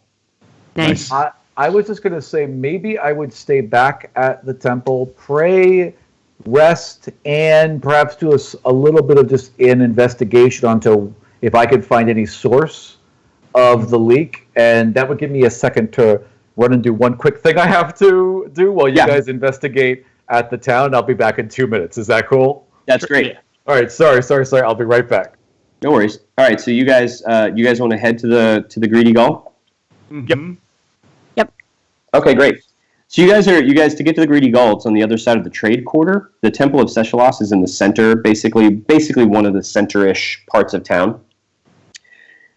Swimming through the trade quarter is always intriguing.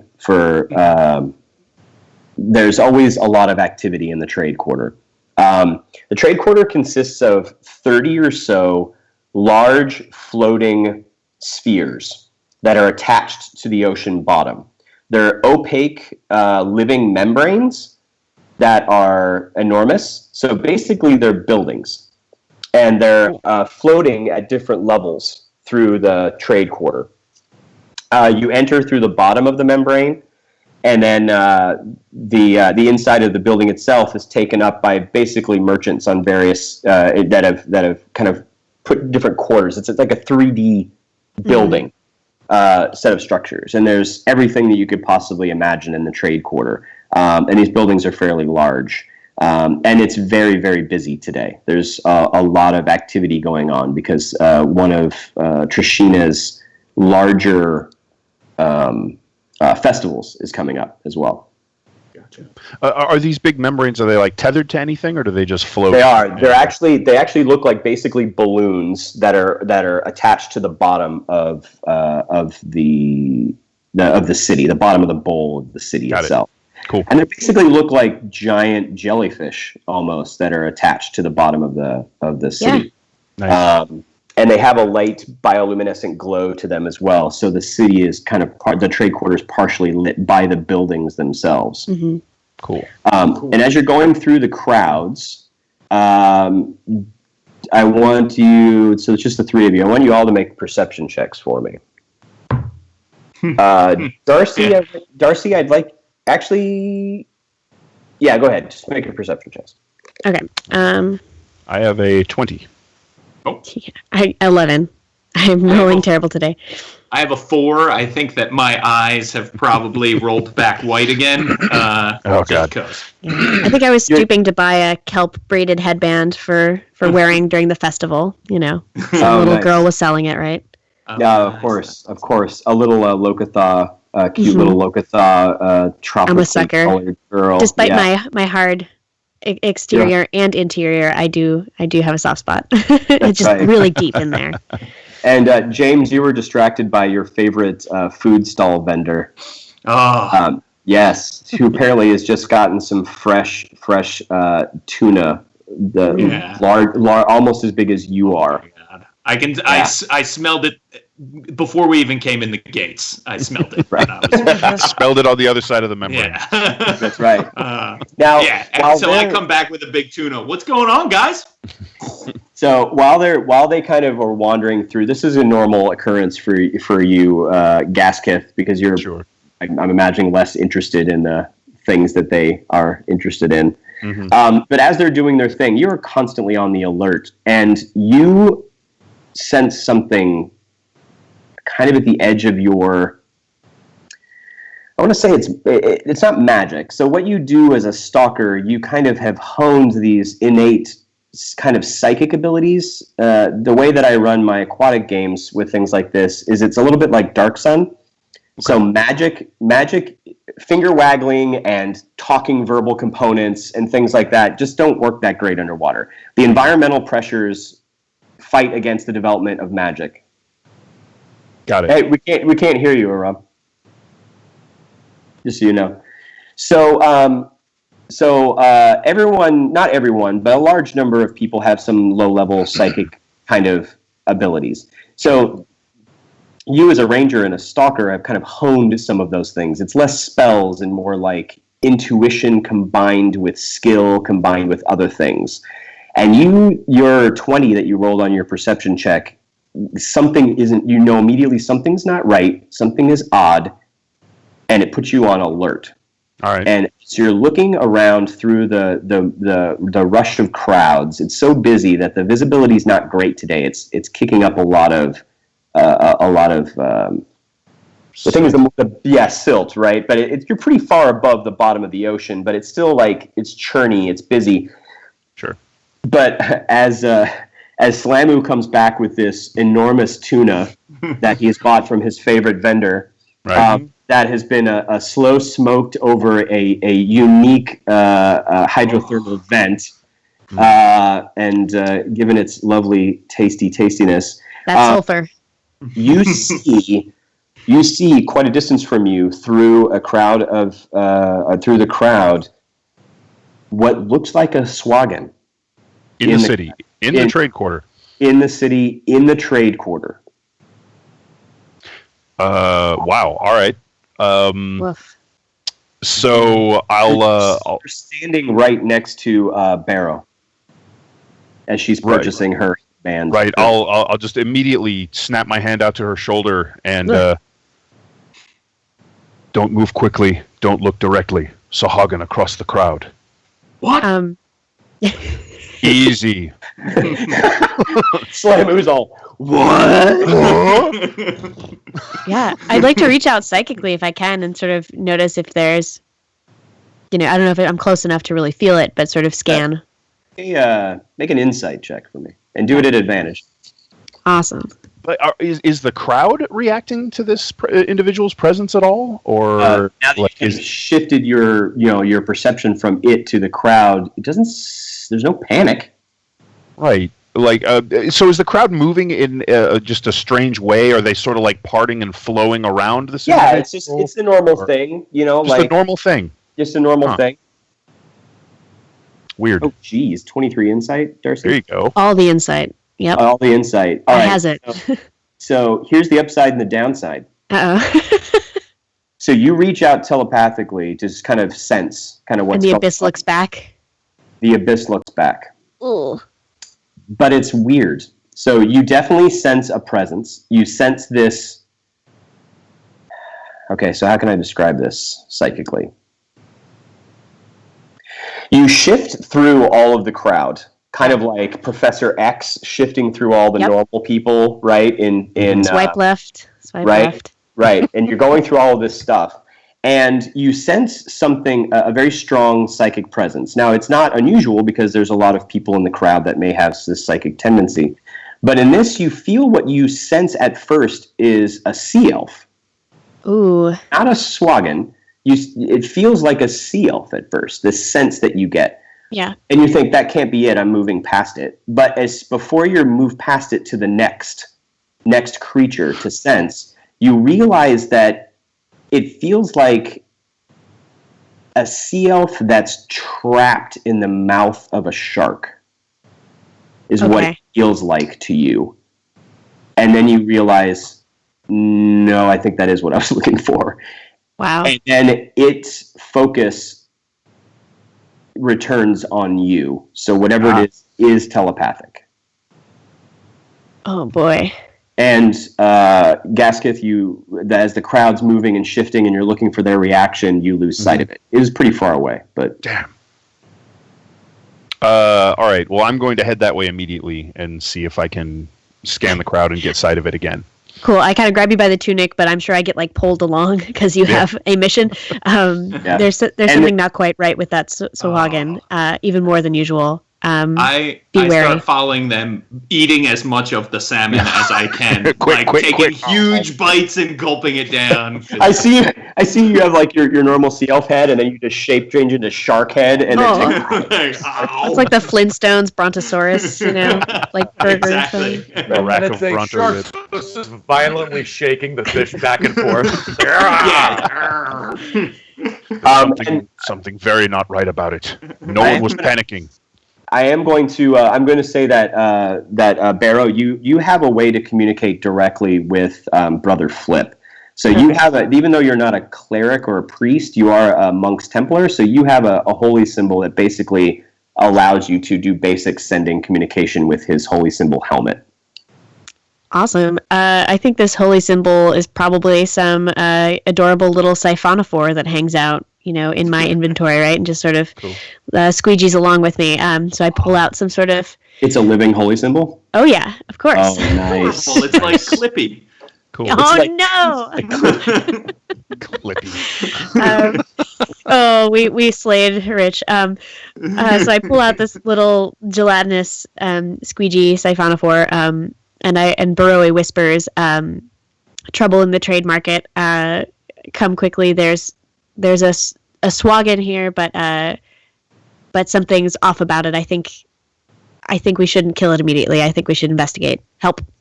So I'm praying in the temple, and my holy symbol is that whole kind of helmet, nose thing. So like a single line extends from it as she's sending me this signal, and it ends in a single ball that glows in front of me, just pulses on and off, and I focus on it, and I receive the message, and then instantly wake from my trance and zip out of the temple. Nice, outstanding. So the trade quarter, you missed my description of the trade quarter, so I'll just do it briefly. The trade quarter is right back. 30 or 40 huge membranous spheres that are attached to the bottom of the city. So basically it's like balloons, giant jellyfish, almost like balloon buildings, Aram, that float at different levels around the trade quarter, and you enter them through the bottom, and then there's usually multiple merchants inside a building, and the actual trade quarter is lit by bioluminescence coming from the building themselves. So yeah, it's lit. And it's a very busy crowd. One of Trishina's larger festivals are coming up fairly soon, so there's a lot of trade into the port and all that kind of stuff. So there's a lot going on. So you're not terribly far from the trade quarter. It's actually not very far from the temple. And again, you're a seat. The seats don't put you on a road on the surface, but if you're underwater, you are fast. So how much does this much traffic interfere? Like does the way that I see, does the way that I interact, if there's a large crowd, is it disorienting, or is it just like anything else? Okay. No. Cool. And usually you use your eyesight, which is very quite good. But you echolocate almost constantly in little bits and ways that we can't possibly understand as humans to mix all of your senses together. It's like you don't just, I'm not going to listen to anything when I'm walking down the street. I'm just going to look. That's not how it works, right? You're constantly, and you're taking in, it's not just active sonar, you're actually taking in what's called passive sonar too. So you're processing audio sounds that other people are making, and they're bouncing off of walls and all kinds of stuff. And I would assume that psychic energy also would somehow play into this. Like I could I hone in basically as I'm zipping along towards where I was told to go? Could I begin to hone in on psychic energy, because I know that that's what to look for with? I would say that your holy symbol helmet, that's kind of like a multi-tool for you, is able to track down any specific monk's, templars. Siphonophore. So the ball just glows brighter and brighter as I begin to hone in. You could do that. You could do that. Sure. Awesome. All right. Cool. All right. So he's heading toward you, and you know that he'll get there fairly quickly. But also, like Dan's Colinth, he's a brute, like in a good way. Like he is a trim, athletic, they're already fast swimmers, and on top of that, his athletics is really good. So he's fast. So you guys are trying to keep up with him. In fact, James, you may need to shift into your shark form to even keep up. So can I do that more than once a day? Was going to be my question to you. Exactly. I think it recharges. You can keep it. You can keep the form for up to an hour. And I think it recharges on a short rest. I'll have to look at the race. Oh yes, that is what it says. 1 per hour. There you go. 1 hour per short rest. So yeah, I totally shift into shark form. If for nothing else, it'll help me eat this salmon faster. So Eat the salmon faster, right? Because that's the important thing. The important thing here. Priorities. Well, I gotta stay calm. You know. Yeah, full belly Who keeps does it coming. for me? That's right. Exactly. All right, so you guys dodge through the crowds. So Dan, sorry, Gasketh. Yep. You're basically tracking. Okay. Now you're there's no footprints to track, but as a stalker, you're using all of your other senses. You're watching like I said, there's a lot of silt and debris that's kicked up by the crowd. You watch all of the movements and the eddies coming off of those things. You have your scent, you have hearing, you have this psychic intuition I was talking about earlier. Like all of these senses are focused on that. So make me, I don't know, pitch to me what you want to do. All right, so this would be more like, this seems like classic perception, right? Just taking in just a massive amount of sensory information that would otherwise be noise and making sense of it. Just watching the, picking up any sense that shouldn't be there, any way the crowd is moving if they had to kind of get jostled or move out of the way of something that was moving quickly with purpose. Yes. And then any greater trails in any of the debris floating in the water, because moving quickly creates a different sort of disturbance than moving just going about your business. Right. And Darcy, I'm going to add something too, if you don't mind. Yep. Darcy, you still have a sense of this thing. Now you don't have a tracker like he is, but you can kind of, if you want to help him, I would allow you to do the help action and give you advantage. Sure. If you I would love to do that. Sounds awesome. All right, I'll take I'm advantage. still trying to figure out what it meant, like what this could possibly be that we're up against. Yes. Okay, so I'll use the psychic spotter for advantage. Okay. Unfortunately, not super great. I have a 14. Okay, that's not terrible. Yeah, not bad.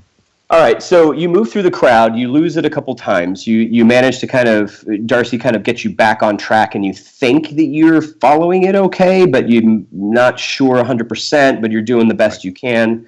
And you're heading toward the edge of this part of the bowl of the city, into an area called the alleys. And the outer wall of the city itself goes into the coral, right? And the coral is solid, but it is, like I said, it's peppered with this labyrinth, massive miles and miles labyrinth of, naturally and artificially hewn tunnels. The alleys are basically the poor part of town. So people who live there find a place to hide and a little place to sleep, to be protected, and hopefully get some kind of food from the natural environment, but they don't want to be found, or they just don't want to be stared at as, homeless and, having issues or mental problems or that kind of thing. There's a whole level of not just physical, say, disease and illness that can potentially, somebody can pick up, but there's also psychic kind of diseases and things that can affect people as well. Got it. So you guys are heading into the alleys, and with the exception of Brother Flip, who has periodically gone into the alleys with the temple to help, the rest of you guys are very unfamiliar with this labyrinth.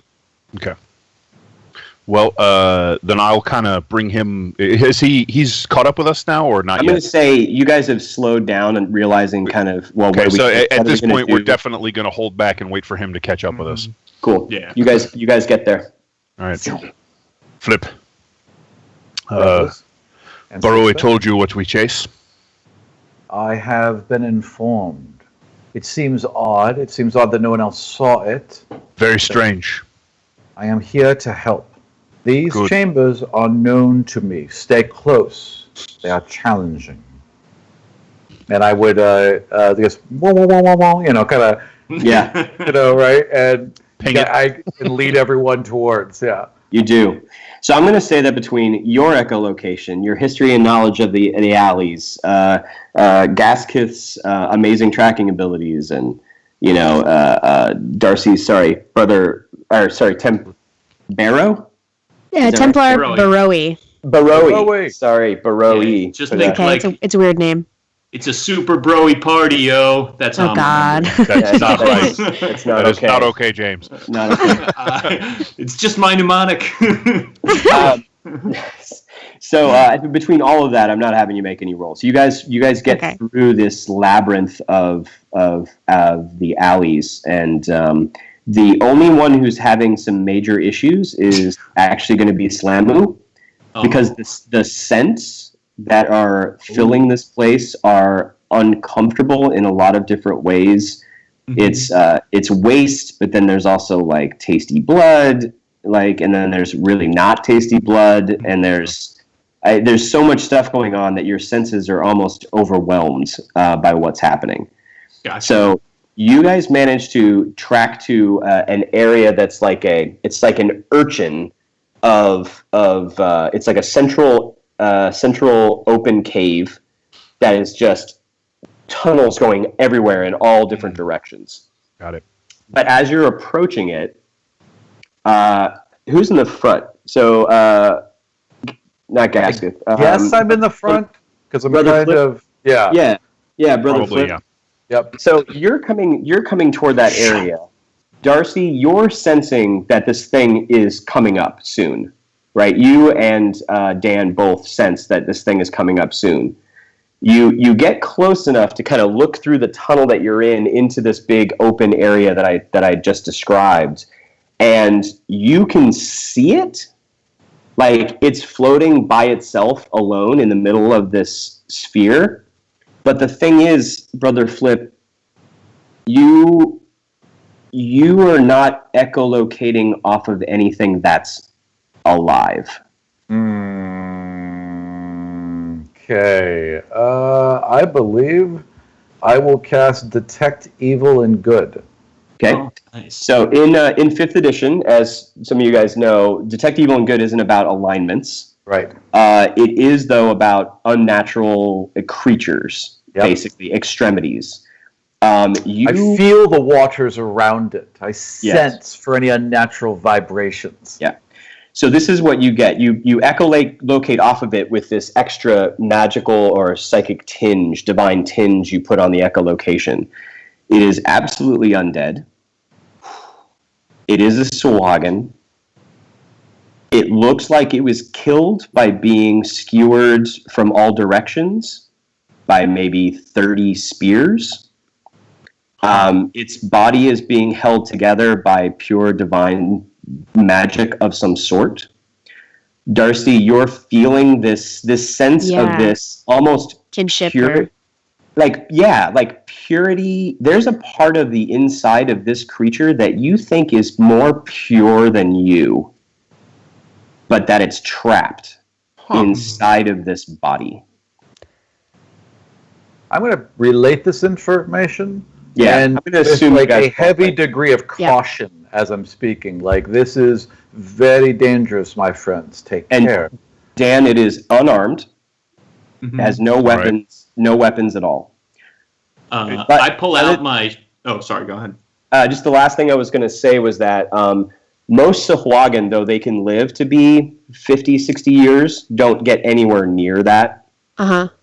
And when they do, Dan knows that when they do get older, they're kind of these kind of side face fins, like get longer and longer, kind of like the equivalent of a beard. Yeah. But you almost rarely ever see a Sahuagin get that old.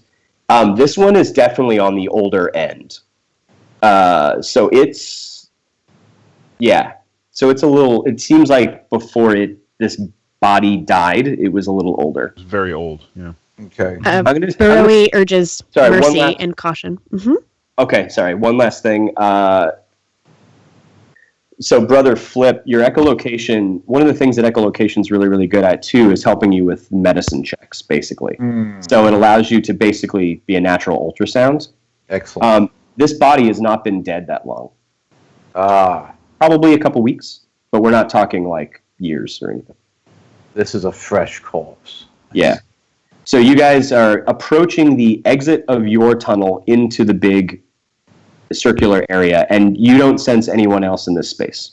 Okay. So all this information has been gathered through magic and psychic inquiry, right? We haven't come face to face. Spoken to Okay. it. Correct. Got it. All right.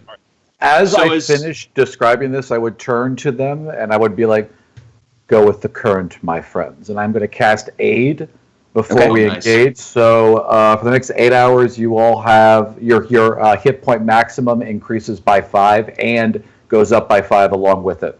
Nice. Okay. Nice.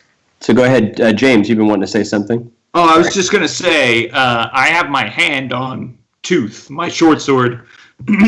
And, I hear that this thing is trapped within its own body, but then that we're also urging mercy. And I posit, if it's trapped within the body, shouldn't we just destroy the body and then it'll be free? Isn't that how this works? It could be a cage. It is undead. There's nothing that would bind this soul naturally. That, I believe, is true, my friend. God. Thinking along the same lines, but I don't know enough about what we're dealing with yet. Certainly keep it in mind. If you kill a thing, you free its soul. If you kill an undead thing, you free the soul trapped within it. Either way, a cage has been opened. Perhaps. We will keep this thing in the cage? No, I think we want to get out of the cage. Oh, okay, all right. Sorry. That's okay. Aram, can you give me a medicine check with advantage, please? Yeah, absolutely, I could do that. I'm going to get my special die. Natural But I just ultrasound. That's cool. have these gorgeous Twilight and Oh, that's Sparkle. cool. Yeah, aren't these Oh my awesome? gosh. Very Hand nice. painted. She's fantastic. Oh my gosh. That would be 18 plus, 23. Nice. 22, I'm sorry. So I'm going to say that you know that this body has been skewered, like I said, by 30-ish spears. Right. You have actually run into enough wounds of this type and have spent a lot of time speaking with Gasketh about different types of weapons and how to better defend against things, or in order to learn how to heal better. Sure. This Sahuagin body was clearly murdered by Sahuagin spears. Right. Killed by Ritually? one of its own. You can make a religion check. Because it doesn't seem terribly unusual for these creatures to kill one of their own. But I mean, it was riddled with spears, wasn't it? Right, okay. So 1, it was riddled with spears, and 2, you're right. But when a Sahuagin wants to kill something like that, they'll do it in free feeding frenzy packs. Right. Not so much. Right. Gotcha. They wanted to keep this thing at a distance from them and not soil their own hands. Oh boy. Gotcha. Seems odd. Gotcha. The religion check. Darcy made a religion check of 15. I'm going to hold that for a minute and give you some info in a minute, Darcy. Okay, perfect. All right. So what do you guys want to do? I'm assuming you guys have I'm going to continue forward slowly. Kind of fanning out. Right? You guys have spent several minutes kind of like sharing info and talking and things like that. It is literally just stayed floating gently in the center of this sphere. I would suggest we try and keep it at a distance, my friends. We have a common enemy, though. Perhaps that will unite us in some way. We have 2 real options. We can talk to it or we can kill it. Talking is good to begin with, but I have a feeling. Killing is a great closer. Killing is a great closer. Great point. Be prepared for both, my friends. Yeah. So, talk, and I'll limber my trident, but not make any other threatening gesture just yet. All right. And I'm so gonna- you guys Oh, yeah. go ahead. No, I go was ahead. just going to say, I'm going to prepare a narwhal maneuver in case things get violent. Mm-hmm. Get an inspiration. She's the most James. psychic, correct? Okay. James, James, take an inspiration for that amazing bit of. I stole that from chat. People in our Twitch chat came up with that. Oh, I keep forgetting this is live. Hi, everybody. Hey, everyone. But I will take that inspiration. Thank you. Yeah, absolutely. As a matter of fact, I'm sorry. You guys all get an inspiration at this point. Yay! Absolutely. Yeah, you guys have all done amazing things in different ways for role playing and whatnot. So bring it on. All right, so you guys enter this chamber. Mm-hmm. Who's doing what when? Maybe I can reach out telepathically since I feel this weird kinship to it. Yep. Yeah, so I guess I'll reach out with cantrip message or whatever. Okay. Let's see. I just heard my own voice on the Twitch chat and it scared me. Sorry. Very alarming. Don't do that. Gotta mute it. Yeah, so Templar Baroe reaches out and says, we followed you, but if we can all leave this place without doing one another harm, I think the will of both our gods and perhaps yours will be pleased. Why did you come here? And I think you let us follow you. What is it you want? So it's going to respond, and it responds in two ways. So it responds with that telepathy that, but there is a very distinctly different flavor of this Sahuagin's telepathy than that horribleness you felt earlier. Okay. Again, it's almost peaceful. Pure. Yeah. To the point that it makes you feel less pure every time it speaks to you. Based on you telling me how you feel about yourself. Yes, right? That seems appropriate. So it's speaking telepathically to you, but it is also speaking. Now, it's almost like needing to watch a movie with the subtitles, because the way that it's speaking, this throat sac doesn't work very well because of its damage. So everyone can hear what it's saying through the water, but it's so muffled Garbled. and torn, it's really hard, where Darcy's getting the full, conversation.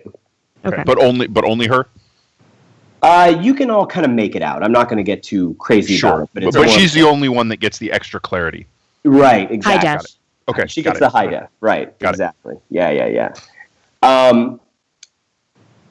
So it answers you. It says, I have no gods, but I wish you no harm. You did follow me here by your god Trishina's grace. My people are bringing back the death. They're bringing back the voice. And you hear it like, you feel empathically almost as if it could cry, which you're not convinced Sahuagin can. Yeah. That it would be. Okay, wow. Do any of us recognize what this is? The voice, the death? Have we ever heard of that? No, but you get a psychic kind of feeling. It may be referring to the Cold War. Right. Yeah, their own words. There was dark influence from beyond that drove them during that time. Where are they performing this?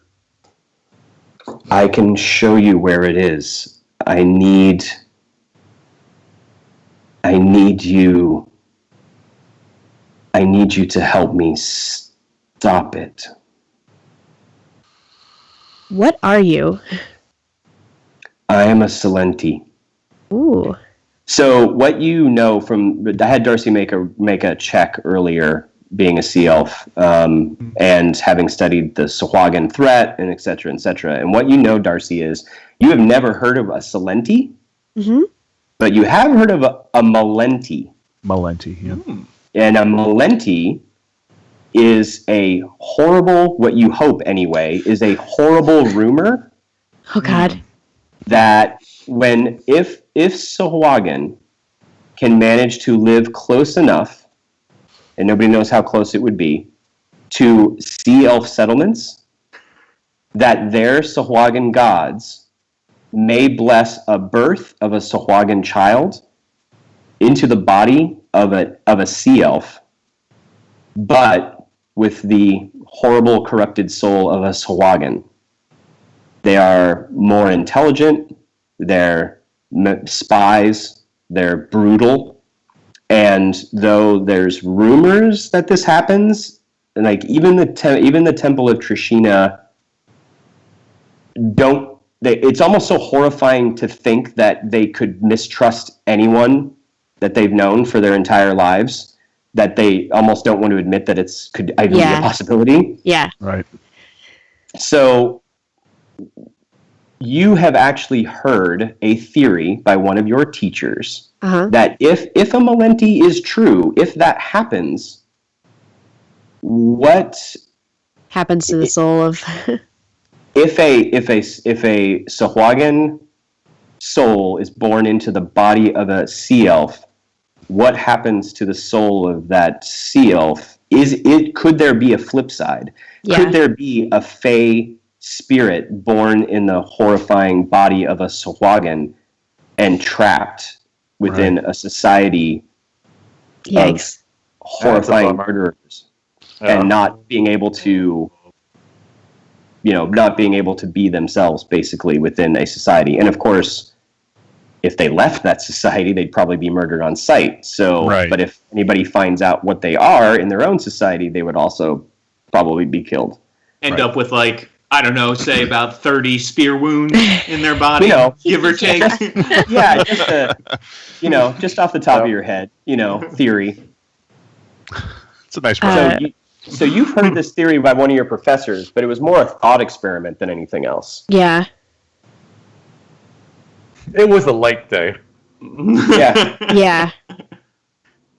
Wow. Okay. I relay, the gist of it, that I didn't know it was true, but it's posited that, sea elves can be born into, have their souls transported into a Sahuagin body. I don't know anything about how to stop it or deal with that, though. No. It confirms with you that you are correct. Okay. So does that mean then that the other half must be true? Like, if this is a sea elf, does that mean there's a sea elf with a Sahuagin walking around in it? The main rumor is true, probably then. Basically, it's like a divine switching of soul and body. It's this Freaky Friday. It's a Freaky Friday thing that happens before birth, even. Which would explain why they knew which caravan to attack and how they've been getting all the information. Yes. Could be. I immediately start looking around at all of my friends, suspecting they might be Suak. Just pointing at flippers. Yeah. Wow. That's awesome.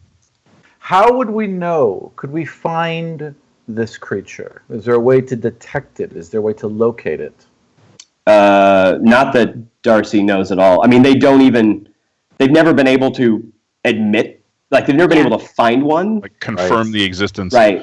And apparently this I hate to refer to it as a Freaky Friday switch, but it basically is, right? Sorry. Changeling. It's more like... Basically, it's something that's initiated by the Sahuagin gods. So it's not something like your average 5th level priest is just going to be able to pick up, detect evil. You know what I mean? Right. Like, there's something horrifying going on if it's true. So, Darcy, I can see, actually all of you, I can see this, or at least in particular, Brother Flip and Darcy, this... Yeah. The realization, it's not just how crazy this Salenti thing is, it's the confirming of this potentially horrifying nightmare is actually true. And may have been true for a long time. It may have been true for which a is very the worst long part. time. Yeah. Well, this creature's recently dead. Yes. So that would if it's recently dead, unless it was just, it could have been this creature for a while and then was found out. So that actually doesn't give us a really good timeline. Mm-hmm. Does this creature have any idea what it would have looked like, what its true self should have looked like? Mm-hmm. No clue. Okay. But what it does is while you guys are processing all this information and discussing it, it's been floating very gently with its hands out. Like, the's clearly no weapons. I'm assuming Gasket's probably swam around it, right? Yeah. And seen it has nothing on it, except it does have something in its hand. Now, it's a little hard to tell. It was hard to tell because it's got like literal like skin peeling off of it, and right. Wow. This thing is and now Brother Flip realizes what this is. It's clearly a revenant. Mm-hmm. All right. It's something that was murdered and killed in a horrifying circumstance and has returned for vengeance against that murder. But as Gathkus is swimming around, and you guys are having this intellectual conversation that he's not often a part of, the Salenti lets something out of its hand, and it looks like a medallion that's kind of floating through the water in the general direction toward you, Gasketh. All right, I'll move a little bit closer to it and get a better look. Okay, so you see the medallion is actually a symbol of, I don't know what would you call it, like a rank insignia. It's a rank insignia for a Sea Elf scout group. And as you see it, you realize that this particular scout group, called the Reefies, which is short for Reef Shark, specialize in scouting out and tracking down and trying to keep track of any Sahuagin in an area. And there's a lot of Reefies belong to this organization, but you do know that probably 2 to 3 weeks ago, a Sea Elf scouting party went missing and never returned. All right, I'll kind of snatch the medallion out of the water. Okay. Sorry. What are you trying to tell me? Are you telling me that we should find this lost patrol, or that the traitor is among them? I'm telling you that I tried to stop them. And they tortured your people. And I could not stand by anymore to watch the horrors. Unfortunately, I paid for it with my life once they realized what I was. Please help me stop something horrible from happening again. The Cold War was an accident. This will not be what is coming. What do we need to do? I need to show you where the ritual is being held. I need you to stop it before they wake it. Who's leading this? Darcy gets an image of what looks like Sahuagin priestesses. Mm-hmm. So there are Sahuagin priestesses and Sahuagin barons. Barons are actually multi-limbed leaders that are kind of this weird genetic / divine mutation almost. Awesome. And then the priestesses tend to be females, kind of like Drow. Okay, so this seems like a general church push. Like, there's not one individual where she's like, "I will rise, my people," like that kind of. No, there's what she's showing you is that a ritual is being performed. What looks like a school, a priestess's school, Sahuagin school. So it'd be a small unit, I guess you'd call it. Sahuagin don't tend to organize well. Right. They are very territorial. They will fight with each other. Right. That's what made the Cold War so horrifying. Mm. It's like they were psychically linked, like the Force Jedi battle meditation with tens of thousands of Sahuagin swimming in unison. Yeah, suddenly all these frenzied shark people were coordinating and acting as one unit. Right. Right. So even... Yes, Sahuagin swarm. So even the largest, like, weapons of war, like these sea turtles that are trained for war, would get swarmed by a coordinated pack of 100 Sahuagin and sharks, and it was like being stripped by piranhas. It was basically like, Right. they became organized piranha when necessary. It was horrifying. Terrifying. Yeah. And this thing is saying that was an accident. Right. Yeah. Right. So they unearthed something. It took control of all of them, and they attacked. And now, for some reason, this offshoot or these cultists or whatever this is wishes to rise them on purpose, thinking they can control it or interact with it or something, or maybe they just want to be part of the collective again. Who knows? All right. Yeah, we got to stop. And particularly, there's this festival going on, so they've got a really packed to the gills city here, presumably to go after for a couple days. We need to tell the church immediately. Can we do that with the amulet? Yeah, right? I don't know if that's a great idea. Oh, because they have a spy. Yeah. We don't know where the Malenti is. And I'm guessing a bunch of psychic sea elves are probably prime suspects for Yeah. So if we tell the church, they'll know we're coming. So we're going to have to take care of this ourselves. Yes. The Salenti also implies that if you do tell the church, then what could be stopped, hopefully with a strike force, might turn into a war one way or the other. Right. Okay. We're going to need some kind of backup to get a message out if things start going south. Fail-safe. But I agree that we should be the first ones in then. Okay? Right. So this Salenti can lead you to where this is occurring when you are ready. But I'm going to step back and let you guys decide kind of how and what you guys want to do, and then you let me know when you guys want to head out. Gotcha. Real quick, let me just ask, Dan, is this a time we should take a break? Yeah. So the bus is going to show up anytime between the next few minutes to 20 from now. So awesome. Gotcha. So yeah, in 5 or 6 minutes at least, I'm going to have to bail. So if now is a good time, then now's a good time. Why don't we begin our planning and then just to get people in a frame of mind, we'll take a break at 3. Okay, then. that sounds good. Perfect. That's great. Sounds like the sooner the better. I mean, we don't have a lot of time. Yeah. Right. It sounds Agreed. very timely. No, he's implying basically he used the Salenti used every bit of undead power. Like revenants are not ghosts, Right.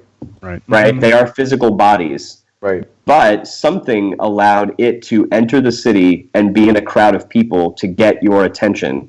Sure. So it has used every blessing of what you assume is probably a Fey Sea Elf god, perhaps Trishina herself, Right. to allow it to come immediately. This is not something like, oh, I'll wait around for a while until one of you leaves the city, kind of I thing. think we should. I mean, I'm ready. I have prayed. I have cleared my mind. I believe we have all healed. Yep. Mhm. Yep. I have a messenger that I can trust to go to the temple if we need to. If somebody could write a letter. Slamu is not very good at spelling or grammar when it comes to writing. So if somebody else wants to write a letter, he can deliver it sealed. And he's like, trust me, this person is, I trust them with my life. If we're writing to the temple, I guess it should come from me. So you'd see a little, like out of the water kind of forms into a kind of like a translucent hand, and it picks up 3 seashells, and it starts to make some scratchings in like a piece of kelp, right? Yeah. And then it rolls it up and hands it over. Nice. Excellent. All right, I'll go deliver this, but I'm ready to go too then after that. Okay. Very well. You guys can go and get whatever basic equipment you need and get all that kind of stuff. And the Salenti says it will meet you outside the city. Okay. Right. So I'll make sure to grab. Can we get seahorses? No. Nice. Seahorses are the worst mount in the ocean. They just want to grab onto the seaweed and hang out. Yeah. I mean, presumably we can ride Brother Flip, provided he allows such things to happen. Well, I'm kind of small. Like I could like you could probably like put a hand on my dorsal fin and I can zip you along. You're not actually small at all. Oh. I mean, you're a bottlenose, and they're medium size. You are a solid bodied thing. You tend to, instead of having backpacks and that kind of thing, at least for dolphins, have what are called drag bags. So you actually have it's basically like a net that you carry equipment and gear in that when you're swimming kind of elongates into something hydrodynamic that you pull behind you, which is kind of cool. And then the rest of you can have whatever gear that you need and describe how you wish. But yeah. If one of them were to put a hand on me, could I drag them along with me at my speed? Oh, interesting. Okay. Good. Yeah, I would say. Good to know. I mean, you probably slow a little bit, but yeah. Cool. You're pretty strong. Like you're really. I mean, it's all relative. Right. Yeah. Exactly. As a creature, you're a strong swimmer, is what. I should say. Yes. Fair enough. Right. Okay. Right, so Gasketh is going to pack light. We're going outside of the city, so he's just grabbing his basic survival gear. So make sure he has some food. It tells you that it's not water skin. Yeah, it's not immediately nearby. Sorry, hold on. Okay. The thing about the ocean is it's huge. Right. So you have it says that it's going to take you 2 days by current. Wow. And the way that the currents work, think of Finding Nemo. Yeah.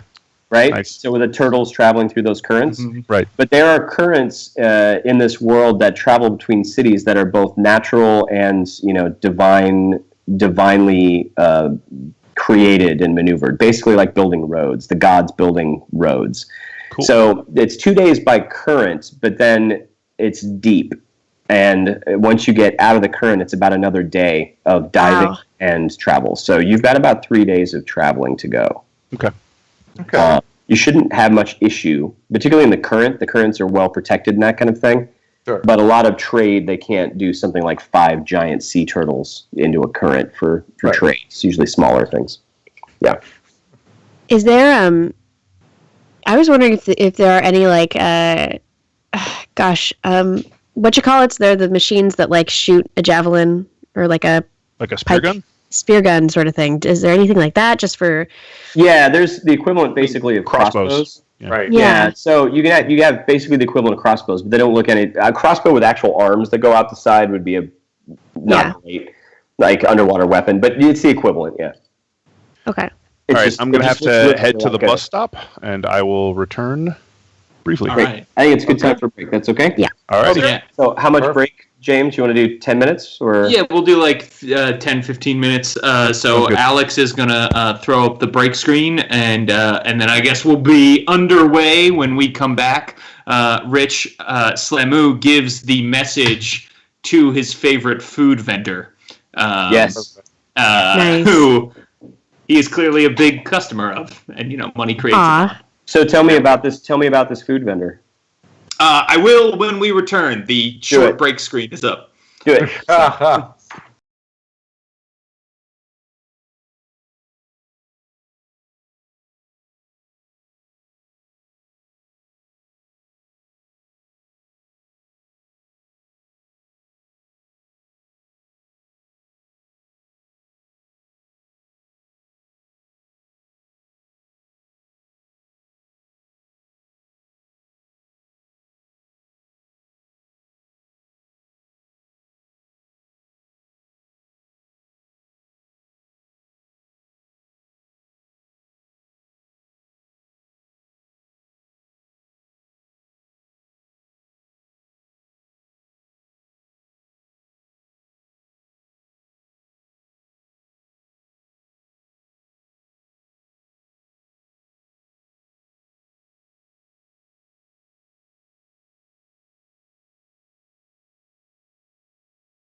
prepping.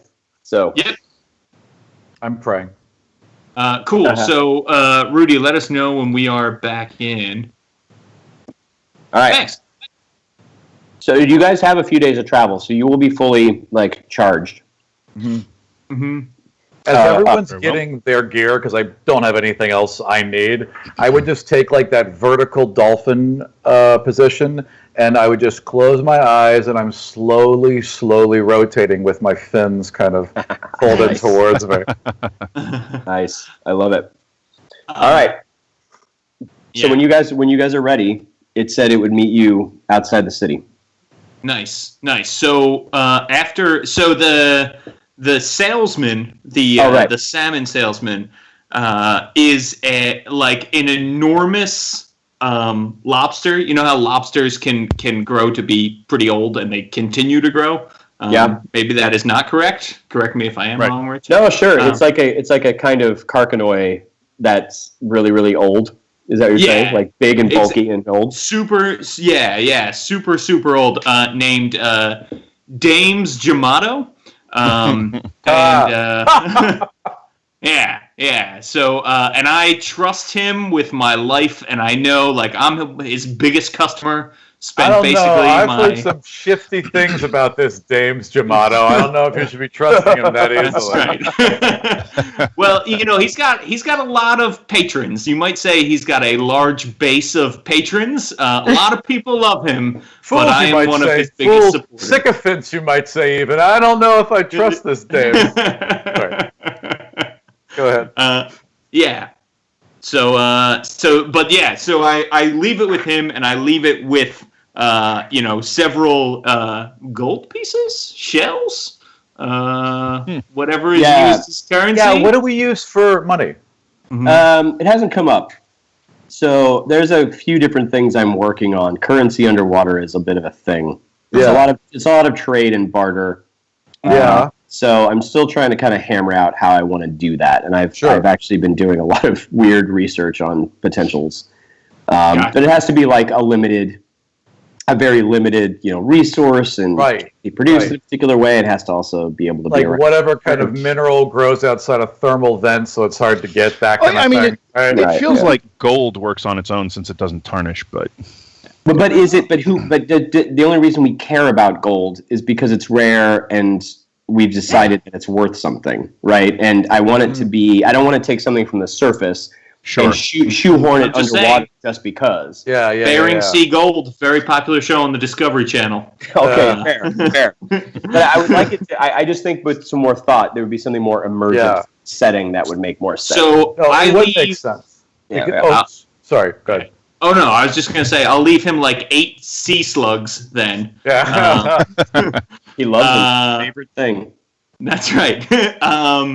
And I'll tell him, if we're not back in 10 days, deliver this to the temple. It's pretty boring. There's a lot of stuff in there you won't understand, so definitely don't look at it. He looks at you. He doesn't read, so it's fine. He said you didn't write. Awesome. Yeah. There are actually books. I mean, you can write things like you guys did, and that's perfectly fine. But there are also the more well-used academic books, quote unquote, are actually called psychic repositories. Nice. So they're actually things that people can tap into. So literacy is almost less about training and more about whether you actually have any talent for telepathy whatsoever to be able to link to these things. So is it a physical well that you would actually dip into? It can be a repository. Can look almost like anything, and they could be a beautiful statue. They could be a carving. They could be a holocron. It could be any. It could be lots of different versions of psychic repositories. I actually wrote a thing on mundane. It was called Text and Tomes. And it's about the use of mundane books and Pathfinder things that are non-magical. It's a whole thing I wrote through Christina Stiles. You can get it on drive-thru, but I did one of the supplements was called Psychic Repository. So if you run a Pathfinder or 3.5 game, you could check that out. I haven't been able to flip it into 5th edition yet, but I've been thinking about how to do that. If our temples were just large circular tracks, right? and they were actually made into one of these items. So when you joined this outside edge and just swam in circles with all of your brothers, you were linking into the. Yes, Oh, absolutely. I love that. Yeah. And then That's like super dolphins cool. would just be swimming in and swimming out as they please, because you could enter and leave from any, like a moving meditation / Yeah. study session. Interesting. Absolutely. Yeah. All right. Cool. All right. So you guys meet the Salenti. Yeah. The only other thing Baroe does is she talks to Father Fabricus and asks for his blessing, right? Yes. But I don't think I have any equipment to get, so I'm meeting outside. Cool. And you guys are used to traveling relatively light. I mean, you guys know how to hunt. Slimu's got his shark form, and Gasketh, he can hunt for all of you, that kind of thing. So, all right. So you guys travel through the current. You meet the creature. It tells you that it will meet you on the other side. Like, he tells you where to get off the current in basically 2 days, and he'll meet you there. And then he pulls a Batman, and you turn around and he's gone. And then you guys hit the current. You get to the off point of the current, which is a couple of days away, and then you travel the way that he tells you to. And you guys are now above where the ritual is theoretically being performed. It's about 500 meters below the surface. The photic zone, or the light zone, only reaches down to about 200 meters. Between 200 meters and 1,000 meters or so, it's called the twilight zone, and largely it's dark. So there's some light. I'm going to call it dim light. And then below 1,000, it's just pitch black. It's the Underdark, basically. But I could lead us in. So we could go in dark if we went in a chain, get set up, because we could talk psychically, so we could keep the element of surprise if we need it. Because it sounds like we're going to have to ambush whatever's going on. Does anyone lack dark vision or some other alternate vision mode, like the blind sight from our Seaton friend? Yeah, actually, the were-shark actually does not have... He's a sea elf, right? Well, no, he's not a sea elf. He's a were-shark. Oh, okay. I've got And so electrosensitivity. Yeah, he does have... blind sight. He has blind sight, but only out to about 30 feet. 60 feet. Is it 60? Oh, I can't remember. Wait a minute. It has changed a few times. So he has about 60 iterations. Feet. Yeah. All right. So did I say 60? I meant 120 feet. No. 3 miles of blind sight. But what you do know is that Sawagan actually have 120 feet of dark vision. Right. So they are. That's how they tend to sneak up on and do terrible things. I got blind sight up to 120 feet, so if we're careful, we might be able to. I mean, it's better than charging in. It's also better than lighting up our loom globes and giving ourselves away in the dark. Exactly. So just making sure we can all see at all. Yep. Right. I mean, have them ready if stuff goes down. But yeah. Yep. Yeah, we should all be okay. Excellent. All right. How do I use mine? Do I just pass it back and forth and hit it with my nose? You use your little water telekinesis to Oh yeah, the little hand. Okay, yeah. You basically just you can just use the telekinesis to actually just reach inside the globe and stir it up. It basically just starts glowing without you having to do anything with it because you're so cool. You have to attach it to your helmet and do the flipper nod to make it go. Exactly. Right. Or I just put it in my blowhole and boosh, and it just shoots out. That's how we use flares. Nice. All right. So he describes the area to you that you're going to be going down to and where it is. So I believe I sent you guys an email that has. Is there a map attached to that email as well? Yes, that I sent you? There is a map as well that I believe Rudy or Alex will bring up. I sent an email to each of the players individually as well. Did I put a map on there for you guys? I can't remember. You did. Okay. And it's a lovely map.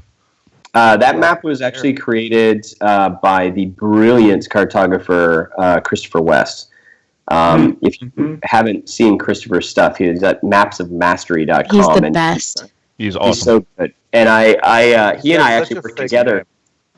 Christopher West. Like, it's totally made up. You know what I mean? Oh, yeah. For a cartographer, right? Right, Yeah. exactly. Yeah. Right. I actually, when I was getting my marine bio degree at Santa Cruz, I actually missed a question because I thought it was a multiple choice question about this researcher, and one of the choices was Dr. Dolphin. No way. No way. Yeah. Apparently, Whoa. I missed that day, and it is absolutely a dude.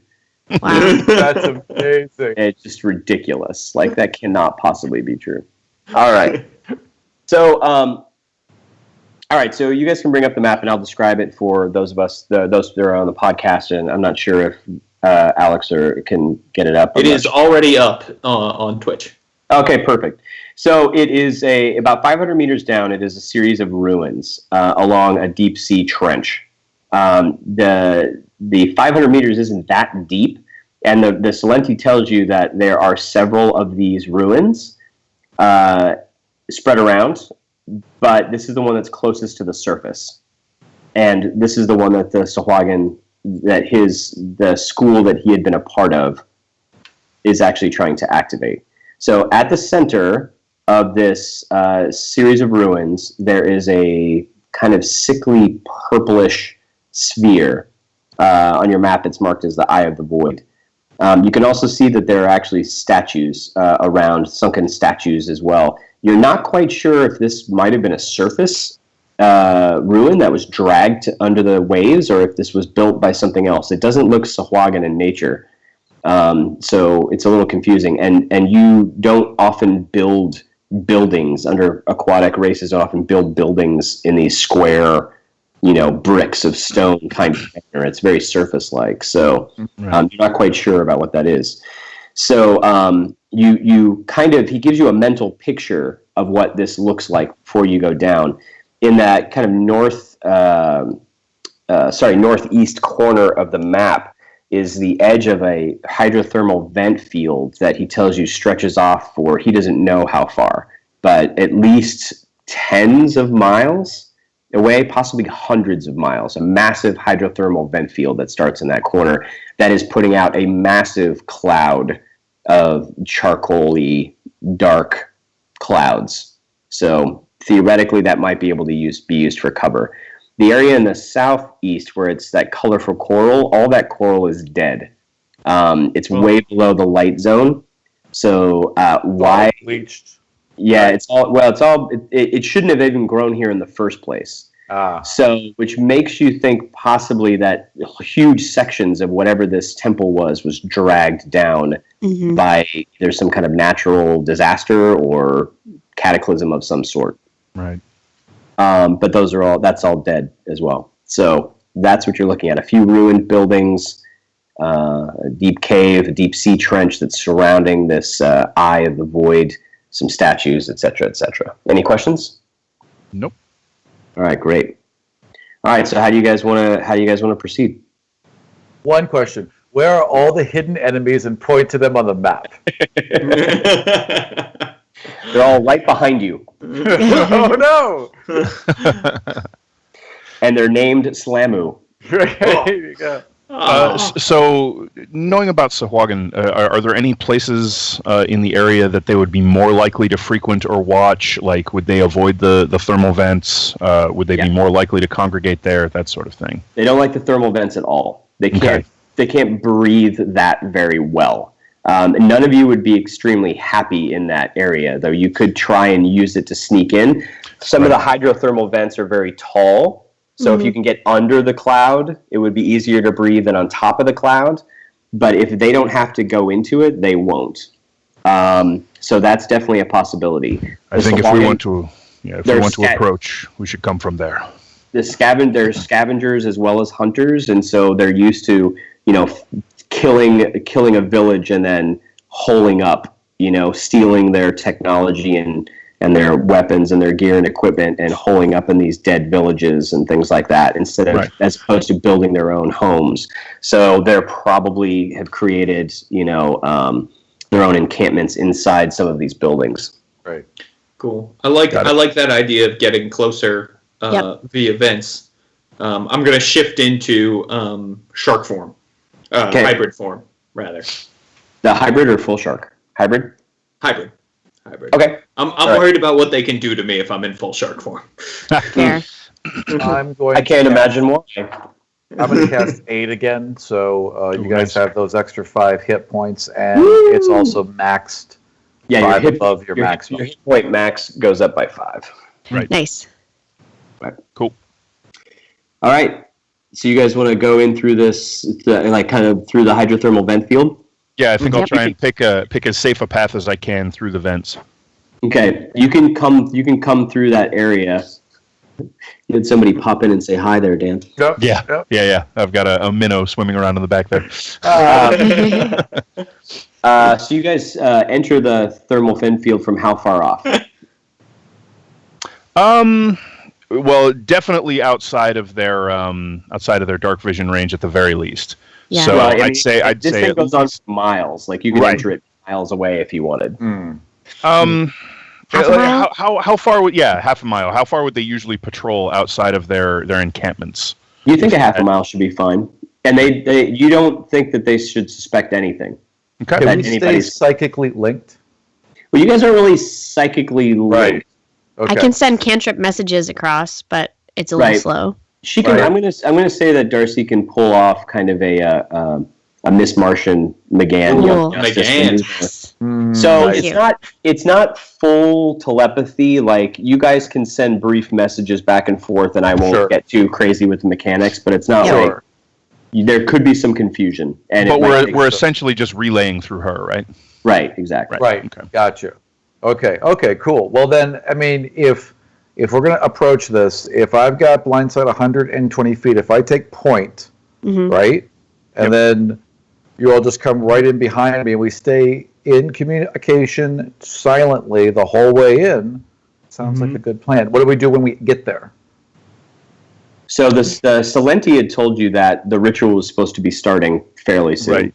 Right. They needed some prep. So what it tells you to expect is that one of the Sahuagin priestesses will be leading 6 acolytes around the stone performing this ritual, and you need to stop them. But there will be probably another, he doesn't know for sure, 10 to 20 more Sahuagin that could be around the area, but he said they're also been sending out a lot of raiding parties and communication parties. So there's far fewer in the school locally than there would normally be. Does this event simply have to happen at this time, or is there someone we have to stop? Like, can we cause a commotion now and begin to pre-stop this, is what I'm asking. Right. He doesn't know. Okay. He wasn't privy to the information. Once the CL scouting party discovered what was happening, they were all captured and or killed except for the last one. Right. And that's when the Salenti intervened because they just couldn't stand to see the torture anymore, and then outed themselves. So that means we're going to have to watch for a while, because if it is one dude with like a special sword or something, we're going to have to pinpoint it, because otherwise they'll just set up again and do this. So we're going to have to figure out what they're doing before we strike. It's up to you. Okay. All right. So you guys approach through the hydrothermal vent field. I'm going to say that that Gasketh and between Gasketh and the echolocation that Brother Flip are using, you guys can maneuver through. There are some sharks moving through this vent field, but they're like small, like deep sea, like white tip reefy sharks. They're not like the attack ones, but you can never be sure if any of them may or may not be in contact. I mean, there's definitely life going on down here. Right. But you managed to do the best you can to avoid. So what I wanted you guys to do is make a group stealth check. Okay. So everybody make a check. Natural 1. I got a natural 1 as well. No. Yeah. Me with the 8 dexterity, I actually rolled a 15. Oh my Nice. gosh. Nice. Brutal. Oh, I guess I can spend an inspiration. Do we want to re-roll this? Yeah, that's not a terrible idea. That's I was going to say, this maybe a this great is place to use the inspiration. Yeah. Using my Yeah. inspiration. 16. All right, so I'm going to expend my inspiration to cancel my disadvantage for my scale mail, and so I come up with a total of 17. Great. And what did you get, Darce? I got 12. Okay. Not great, right, but so- not a 1. not a 1. So basically, at least half of you have done a quite a good job. So you guys work together as a team. One of you Darcy, you almost start to like swim out in front of one of those sharks when Dan grabs you and pulls you back, and I'm still reeling with this sea elf Salenti business. Right. Not on top of my game. Yeah, none of that is okay. None of that is okay. Can I just say I love group checks? Yeah, me too. Yeah. No kidding. All right, so you guys get to the edge of that hydrothermal vent field, and that hydrothermal vent field kind of stops right at the edge of one of the buildings. This larger building that looks like Brother Flip. You can tell this was a temple to something horrifying. Yes. Whether it was on the surface or whether it was adopted when it got down here or whatever, you're not quite sure. It would take a lot more research, but something terrible was worshipped in this space. It feels dark enough that it could have been a place that fell further into corruption. That's right. That's right. It could be more about the place. And that's why they have to do it here. Maybe that weird stone has something to do with it. Maybe they sunk this whole place just so they could have the ceremony. Yes. So the stone is definitely glowing. So there is a dim light being shown throughout the entire area from the stone, as well as what little is trickling down from the surface.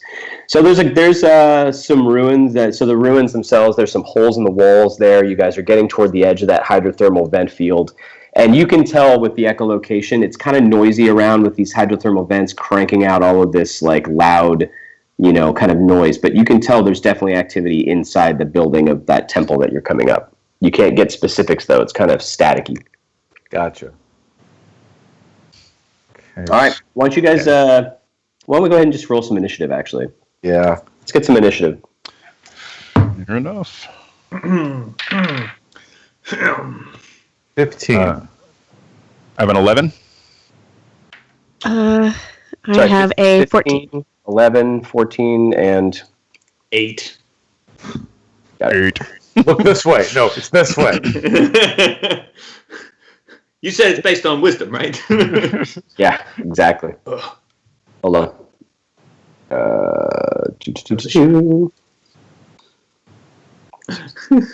You have the cleanest cat now. He's so clean. He's been cleaning himself for like 25 minutes. Oh, aren't God, you clean, buddy? buddy. Yes, aren't you clean? Oh, my God. He's like, All right, no, guys. no. Sorry. No worries. Okay, so you guys are moving up into this space. You don't think you've been detected yet. Okay. So I've got your initiative down, but we don't need to jump into initiative quite yet. So what do you guys want to do? If I cast spiritual weapon on him, does he be like, because he's all claws and bite, does he become a spiritual weapon? Spiritual weapon would create whatever you want it to look like, and it's basically like it would be like maybe a trident of force that floats around you. That creates a weapon. Yeah, Right. and as a bonus action, if I remember correctly, as a bonus action, you can attack with it each round. You can attack with it the round you cast it, and then as a bonus action, you can attack with it as well. Yep. Awesome. Okay. Okay. And it can look like whatever you want it to be. Can it be a net? It can be whatever you want it to look like. But Awesome. it deals damage It normally. just does, but right. Yeah. If you want to play with that, Okay. Cool. Cool. Nice. All right. We're coming up on the edge of that temple. Can we hear anything going on in the central area where we know this Eye of the Void is hanging out, or this giant purpley stone? Now that you guys have kind of moved up and you're all settled in and you're kind of focusing your senses on various things, Gasketh, you can definitely kind of separate all of the background noise out and sense that something untoward is happening around that sphere. All right. Rich, on this beautiful map that we have been provided, the hydrothermal vents, like you said, come up right next to this temple that is clearly to some dark thing. I see some like crumbled walls. Yes, there are holes. Yep. So I am going to telepathically suggest that maybe we move through the temple rather than around the temple, so we're even closer to the stone when we come out. Sure. Yeah, or do we want to go on top of it? Does it have a collapsed roof? Oh, that's right. 3-dimensional movement. That's right. You can all go over the top of it as well. You can't. If You there are haven't holes been at the able, top. Yeah, you can go over the top. There may be a roof, but you guys haven't been able to get up. You've been traveling low, so you don't know what the roof looks like. There could be no roof at all, or it could be all solid. You don't know. So I'll let you guys pick. Mm-hmm. I'd like to approach the crumbled wall that Slamu has pointed out, and so we'll kind of stealthily creep up to those and see if I can hear any Sahuagin moving around inside the ruined temple. Brother Flip already told you there's definitely movement inside. Oh, there is, right? Okay, got it. So maybe over. Mm-hmm. Yeah, so let's see about going over it. Okay. To get close to the ritual space without triggering the defenders early. Do you want to kind of scout ahead there, Gasketh? Yeah, sure. All right, so you kind of do that kind of swim crawl along the wall up to the top. Yeah, the roof kind of peek over. The roof is actually entirely intact, with the exception of a hole that collapsed just over that kind of northwestern corner where that like what looks like a statue or a dais. A dais would be, yeah. Yep. Other than that, the entire roof is relatively intact. I mean, there's a lot of growth and things over it. Sure. Well, perfect. All right, so I will beckon my compatriots forward and start moving along the roof. You do, and you see the pulsing glow of that purple stone sphere is getting more intense as you're traveling. Right. So actually, Aram, I want you to make a roll for me. Okay. It's actually going to be a religion check for the priestess that's performing the ritual. So take a roll. What'd you get? That would be a natural 20. Yeah. Sweet. Thanks. Oh my gosh, traitor. All right. Traitor. All right. So as this kind of murmuring, psychic and verbal murmuring from this ritual is occurring, you feel a pulse come from that purple thing. So pretty much all of you, since you all have some psychic kind of power source, be it kind of your spells or your natural psionics or the key points, etc., you all immediately feel an alien presence in your mind. Oh boy. So it crawls into you, and you can now, like, after a moments of like disorientation, you realize that you can now sense sentient creatures that are within 120 feet of you. That means they all know. They all know now. Yeah. So as a bonus, here's the thing. So as a bonus action, you can detect all the sentient creatures within 120 feet of you as if you had blind sense until the beginning of your next round. All right? Oh, nice. Here's the thing, though. You know that you're all linked psionically to some kind of power source, and though those Sahuagin are telepathic with these sharks, you're not entirely convinced they were affected necessarily by this. You don't know for sure. But you already knew they had 120 feet of dark vision. So. Dark vision, right. Okay. But now all of you can sense, like, inside the building, there's some Sahuagin. You see there's 6 Sahuagin and a couple of sharks inside the temple that you're on top of right now. You sense the 7 Sahuagin that are surrounding the eye itself. And that's about it, really. Oof. I call for strength and cast bless. That's a lot of guys. So all of you now for the next minute. So it's just you 3. It's not me. I'm casting on you all. Whenever a target makes an attack roll or a saving throw before the spell ends, you can roll a d4 and add the number rolled to the attack roll or the saving throw. So for the next minute, you can do that. It's a great spell, yeah. All right, cool. All right, so you are crawling over the top. You don't seem to be detected by the Sahuagin inside the building. No one's reacting to you. Well, that's a good sign. You peek over the edge. And you see these 7 Sahuagin. One of them clearly the head priestess performing this ritual around the thing. And you do sense, or either by sight, or your echolocation off in the distance, you can see the shadows of sharks that are circling around as well. Yeah. Do we just take her? Free them.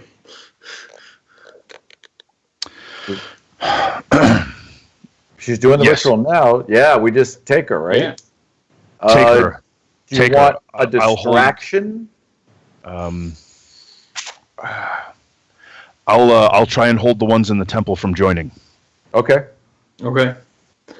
I can be a good distraction. I can get her from a distance to Nice. start things off. Go ahead, and I'll prepare the narwhal to spear her after you make your move. So, whatever listener or watcher suggested that, please tell your DM that I gave you inspiration for your next. That's official. I can sign that. That's right. Awesome. There you go. Yes. All right, guys. So, what do you guys want to do? So, Is there any critter around? I was going to try to see if whoever was going to create a distraction, I can also speak with animals and attempt to persuade them to help us out. So if there are any like non-dark eldritch horror aligned creatures in the vicinity, could I take an action to try to talk to them for a second? Sure. You tell me what you find. Let's see. What's a cool thing? Of all the cool things. giant crab. Big old Giant decorator squid. crab. Big old decorator crab with a nice anemone on its head. Sweet. Oh, nice. Yeah. All right. Yeah, they can kind of mess with stuff and pick stuff up. So I'm going to attempt to speak with it. And So no one actually noticed it because it was on the roof with all of this like detritus and growth or whatever until you like sensed it and it like lifted up and moved around, kind of like Tamatoa from Moana. Yeah. Oh yeah, exactly. Not with, like the shinies.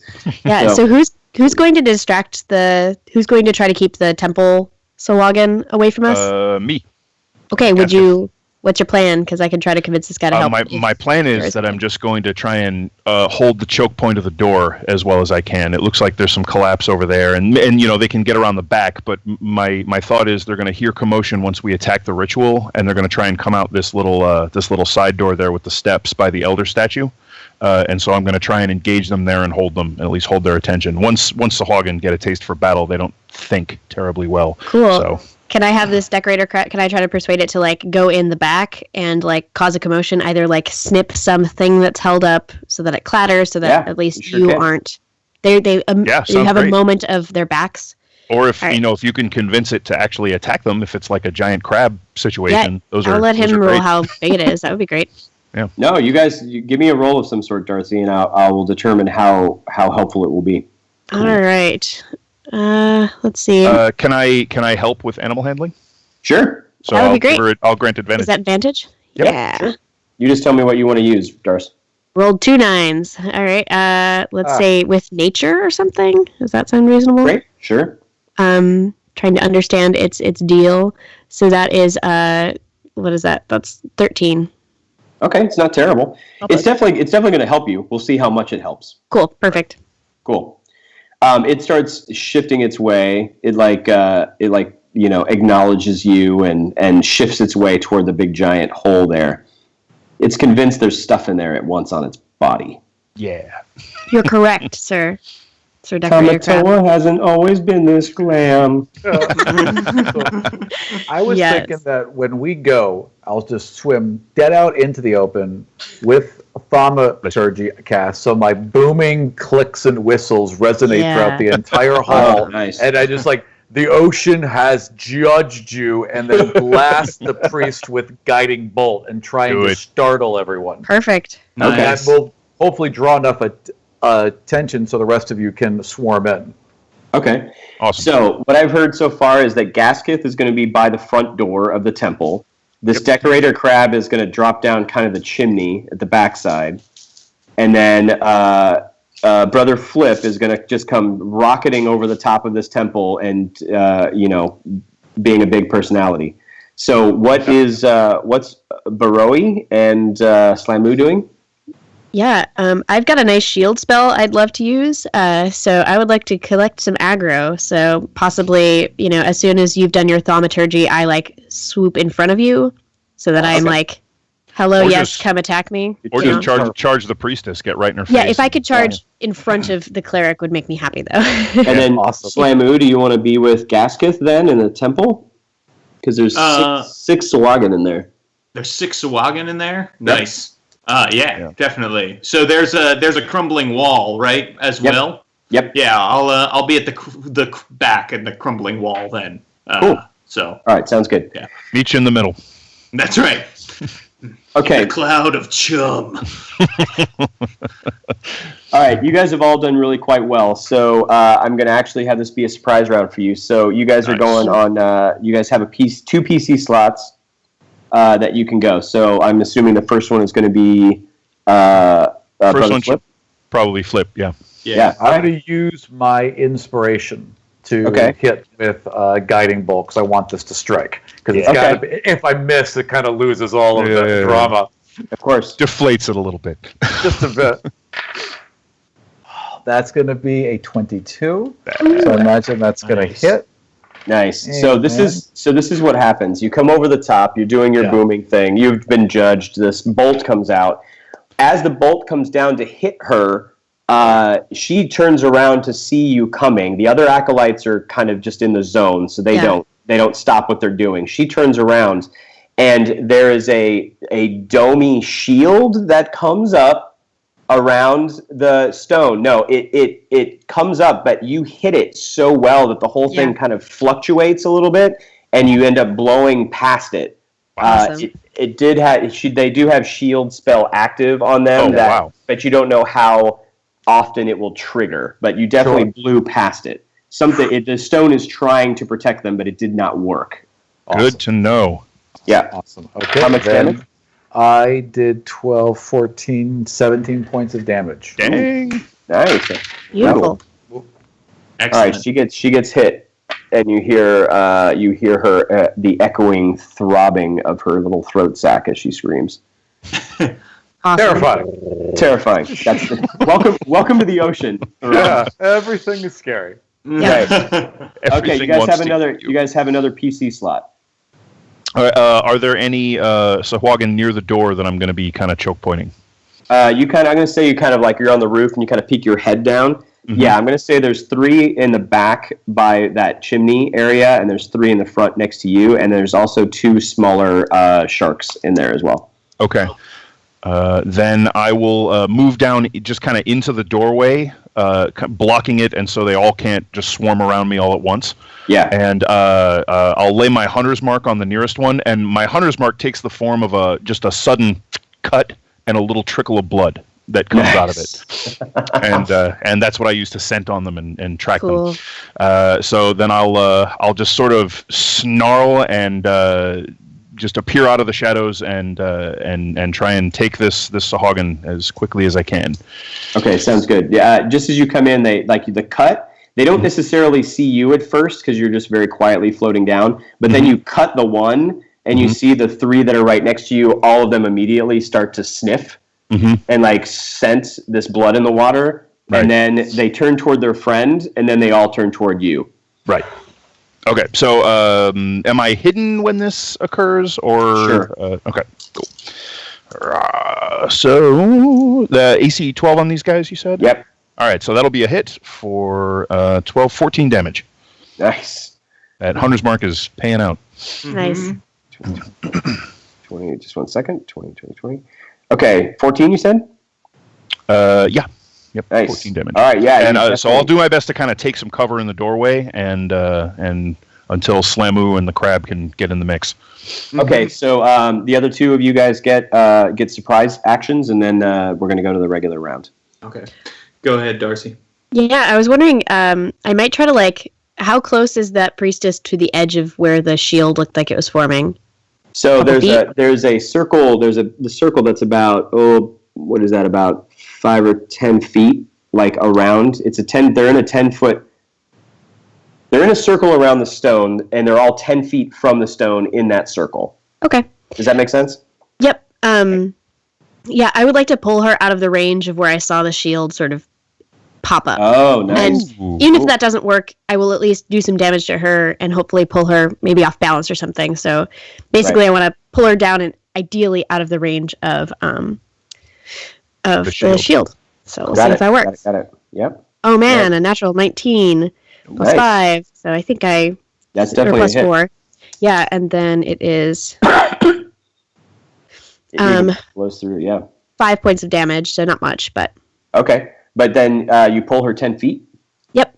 All right, so you pull her out of the circle itself. Yeah, and Nice. could I move that? Could I move, like, was I able to get down there? Like, was that pulling her to me? Or It's pulling you 10 feet toward you, and you can I just move don't know as if I well. can make it You're back just not. close. You're not going to be able to get right up into her, Cool. into her space, but she's definitely closer than she was before. That'll work. And the acolytes are still doing their thing. And then the last one is Slamu.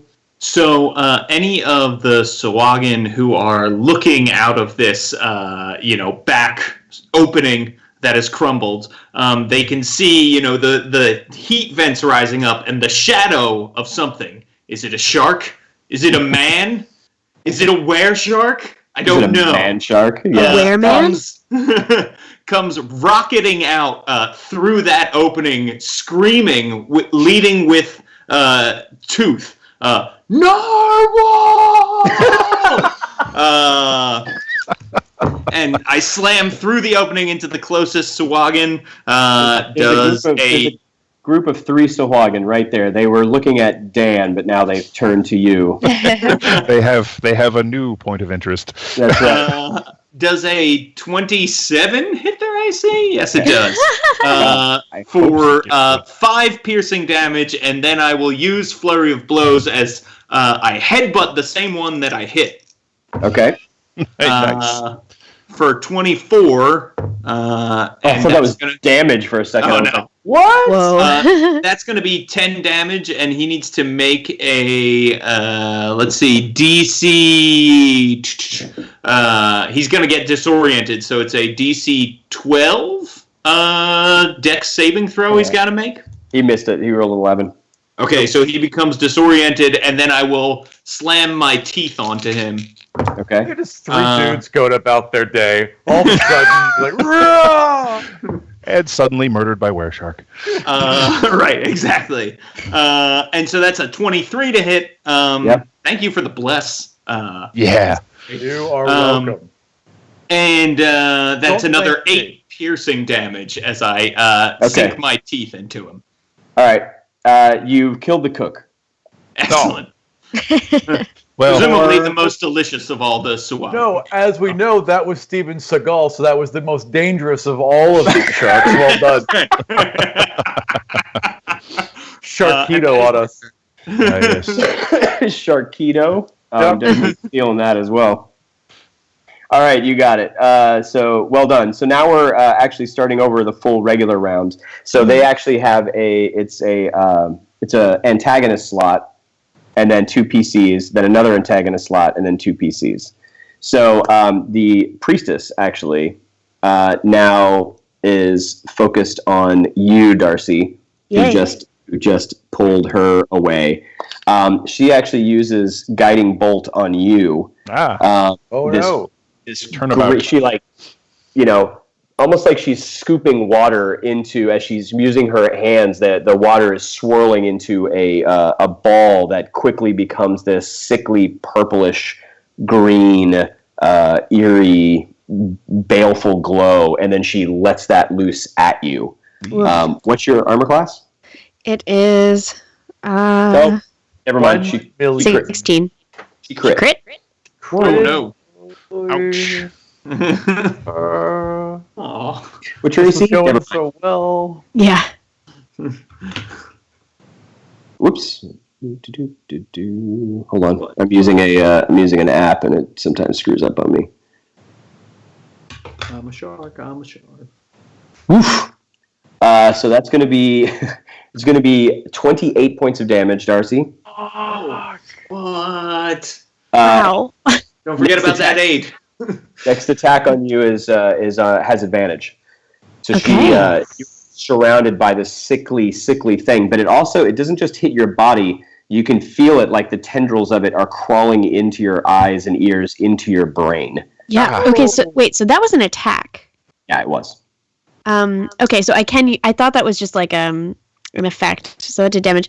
Can I use my shield reaction then? She critically hit you. She crit, crit. so Never mind. ended up rolling. Yeah, she ended up rolling That was going to hit you no matter what. Yeah, it was Cool. pretty much going to hit no matter what. Yeah. Oh, I saw Awesome. that. Like, I saw that happen, right? Oh, you I saw see it it. get You pulled see over. basically Darcy's screaming at this point. Like, Oh, yeah. you can feel it. You actually Telepathically, too. Yeah, probably. all of you Yeah. guys can hear it in your mind. You Sorry, just guys. heard your ally screaming. How much damage was that?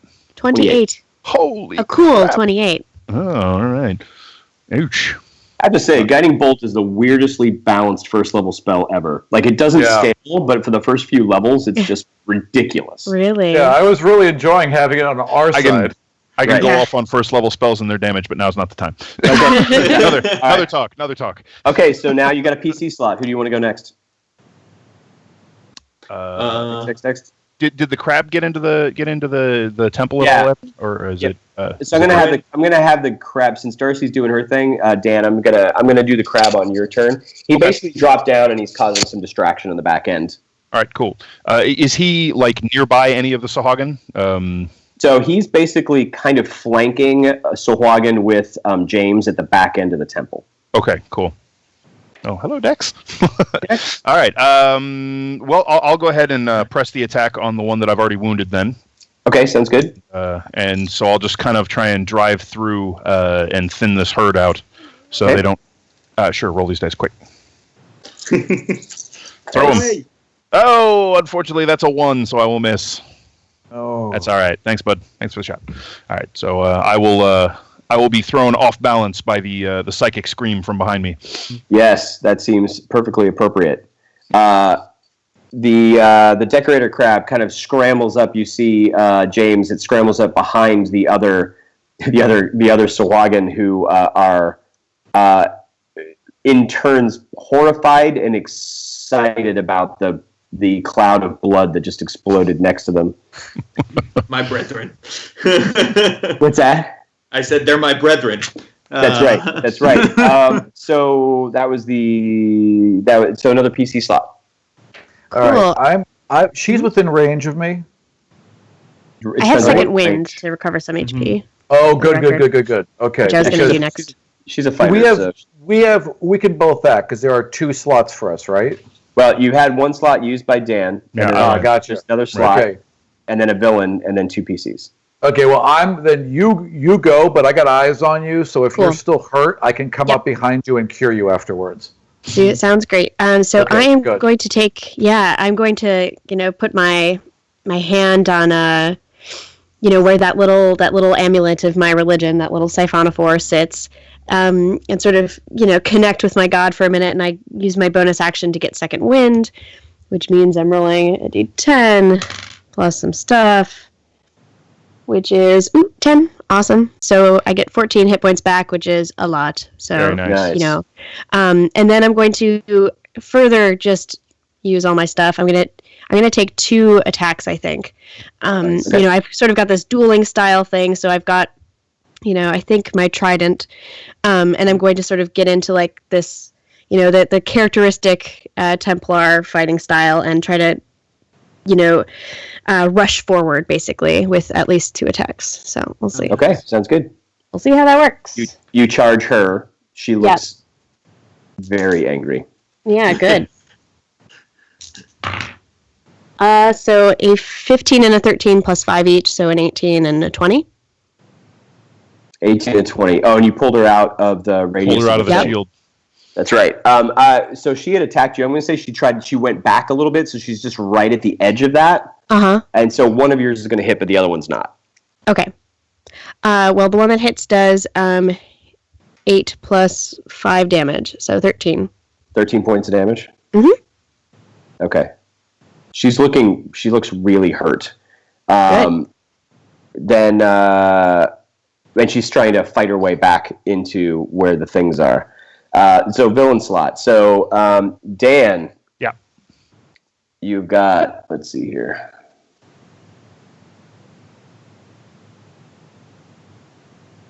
What's your armor class? 18. 18. Whoops, where'd my... I hate looking stuff up. Where'd all my stuff go?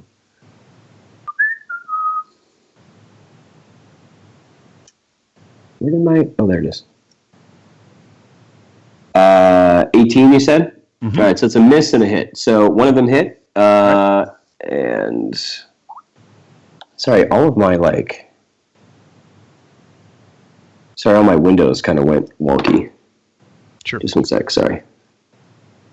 Sorry, exciting radio. Oh, there it is. It closed. That's why I couldn't find it. So you're getting, let's see. 6 and another miss. Wow, these guys are terrible. Woo! And 2 hits. So you end up getting mauled by some bites and some claw damage, all together. 5, 8, 11, 14 points of damage from all the hits. These things are circling around you as sharkish as they are, and just slashing, biting, doing everything they can. They're in a bit of a frenzy now. Sure. And then 2 on you. Why are you apologizing? And then the 2 on James. What's your armor class, James? 12. Wow. Oh boy. Yeah. 2 hits, 2 misses, so 8 points of damage. Okay. That would have been... Yep, and then one of the sharks heads to each of you. Mm-hmm. The one that's shark's heading to Dan. Those 3 guys are just circling around you so quickly it just can't get in. So it's just waiting for its turn. It's waiting for its snack bite. Got it. On you, and then but James, the other one, completely missed. He rolled a 2. So That's right. it kind of charged past you, but you were able to get off of it. I know. He was faking. Now, Darcy, I want you to make a D20 roll for me. Is this for an enemy? Because Nope. Well, it is for an enemy. Yes, it is. It is for the acolytes still performing the ceremony. an 11 because I'm not a traitor. Oh, I see how it is. Yeah. So. Huh? Why would you say that? Okay. So there is a. Not suspicious at all. There is another pulse from the stone. It all climbs inside your head, and you guys are all feeling yourself more psychically drawn to this stone. Mm-hmm. If you have a power if you use an ability that's got a psychic power source, so some kind of spell that you guys are using for damage or that kind of thing, which includes the divine, I'm going to say, stuff that the priest is using. This is for you guys. You may choose to deal maximum damage with that ability, but if you do, you will take half that damage dealt as psychic damage to yourself. Fascinating. Excellent. I love it. Noted. All right. So that's the end of the round. We're back at the top. Now the priestess is going. Wait, I hadn't gone that round. Yeah, I was going to say I haven't gone either. That's all right. That's right. Yeah, go ahead. Sorry. As she's backing up, I'm going to cast Spiritual Harpoon directly behind her and summon that into existence. Nice. Mm-hmm. You broke, Rich. You get to attack with that, by the way. Excellent. At the round that you summon it. So I just rolled a hit, and it's plus my spellcasting ability modifier. Okay, gotcha. Yeah, it's your spell. It's a spell attack. Yeah, it's your proficiency bonus. That would be 18. Nice. That's a hit for sure. Nice. All right, then that actually, and the shield even goes up to try to protect her, but it goes through that as well. She only has a 12, and the shield gives a +5. 17. So you're 18. So 1d8 plus spellcasting modifier, and that's gonna be 7 points of damage. Shoot! Yeah, you spear her right through the leg. Nice. Excellent. And that's a bonus action to cast that, right? Yep. Correct. Yeah, it's bonus action to attack with it, though, right? Or It's is a it bonus action. It's a bonus action to cast it. Yeah. Okay. And then, as a bonus action on your turn, you can move the weapon up to 20 feet and repeat the attack against a creature within 5 feet of it. So if there was another creature, it's an attack action to use it, I guess, and then I can bonus action another. It's bonus action casting time. Yeah. Oh wow! Yeah. Cool. Yep. So So you you still have your action. So you still have an action, but you can't. You just can't cast another spell, right? Unless it's a cantrip. cantrip. A cantrip. Unless You it's cast a a cantrip. A one-action cantrip. What? You know what? I'm gonna ram her. I'm because I could do There a you go. charge. I can do a charge move here. So I got 20 feet in between me and You got it. her, Yeah. right? All right, I'm just going to straight up ram her. Nice. Yes. Awesome. Yes. 19 plus. Oh wait. I mean, is it strength? It's just 19. Okay. All right, Good job. so 19's that's a hit for sure. Beak ram. So 1d6 plus 1. Okay. That'd be an extra 6 points of damage. What? That's- So There you go. actually, so you end up ramming her, and it's going to take her down. Yes. Oh my god, good. Yeah. So describe to me what happens. So I would, I cast the harpoon, like my little flippers curled, and this harpoon appeared behind her and like stabbed her through the back of the leg, and it caught her I off. see the harpoon actually go through her leg and pin her to the ground for your Yes. wrist. That's what I see. Yes, and she kind of looks back, and she's startled, and in that moment, I just charge in and slam right Awesome. into her chest. Nice. So you knock her backwards as well, and it slams her head up against one of the rocks, and she's at least unconscious at this point. At least we'll see how long that lasts. But she's out for the moment. And then now we have our wereshark. If you're all done, Aram. Yep. Oh, I'm done. That's it. So I will wrench Tooth out of the body of the cook, and I say out loud, I prefer the screams of my enemies, and I will go ahead and stab, just fall on the closest one, and I'm going to flurry of blows first, so I'll start with a headbutt. It's a natural 20. Oh, Oh, nice. Nice. So the way that I do crits are you do max damage on your base damage, and then you get to roll the extra dice. Oh, I love that. Nice. So that way you don't roll like a whole fistful of ones on a crit. Yep. It's just so like unsatisfying. Oh, I like that. I'm stealing that. That's excellent. Nice. Okay. So That's why that guiding bolt could have been even worse, Darcy. Oh Oh yeah. gosh. Yeah. Yikes. I rolled really badly. Oh my Which is god. good. Yeah, that would have slayed me. So that's going to be 12 with the headbutt, and he's got to make a DC 12 dexterity saving throw. Okay. 12 bludgeoning. And He then... missed. Oh, sorry. Go ahead. He missed the save. Okay. So he is disoriented as I sink my teeth then into his chest. With advantage. Yeah, with advantage, which is going to make it... Their AC is 12, right? Yep. Okay, so way more than that. For another 9 piercing He's damage. Dead. Okay, and then I will turn.